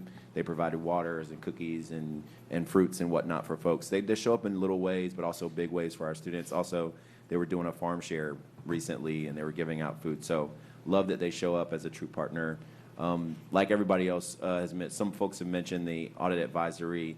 Once again, going back to board member Joyce, thank you for that seed. It is now blooming, and the folks that we have on that committee are brilliant. Like, if you actually are sitting in that room, we have a great level, an extra layer there. So it's really great to see that, and thank you to all the folks who were involved.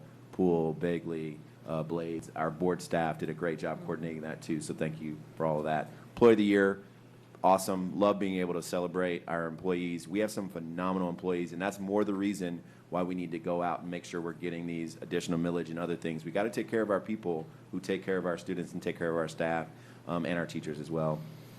And then last, I'll just end with, there's losses and gains. There's been a lot of loss in our community, not even in our schools, but just kids and other things. And take a moment. I know I'm taking this from Board Member Anderson. Take a moment, empty that container out. There's a lot of stuff going on, but really reflect on a lot of the positive things that are happening too, because a lot of great things are happening. As mentioned, even at the beginning of this board meeting, there's a lot of amazing things happening in Duval schools, so just proud to be a part of it.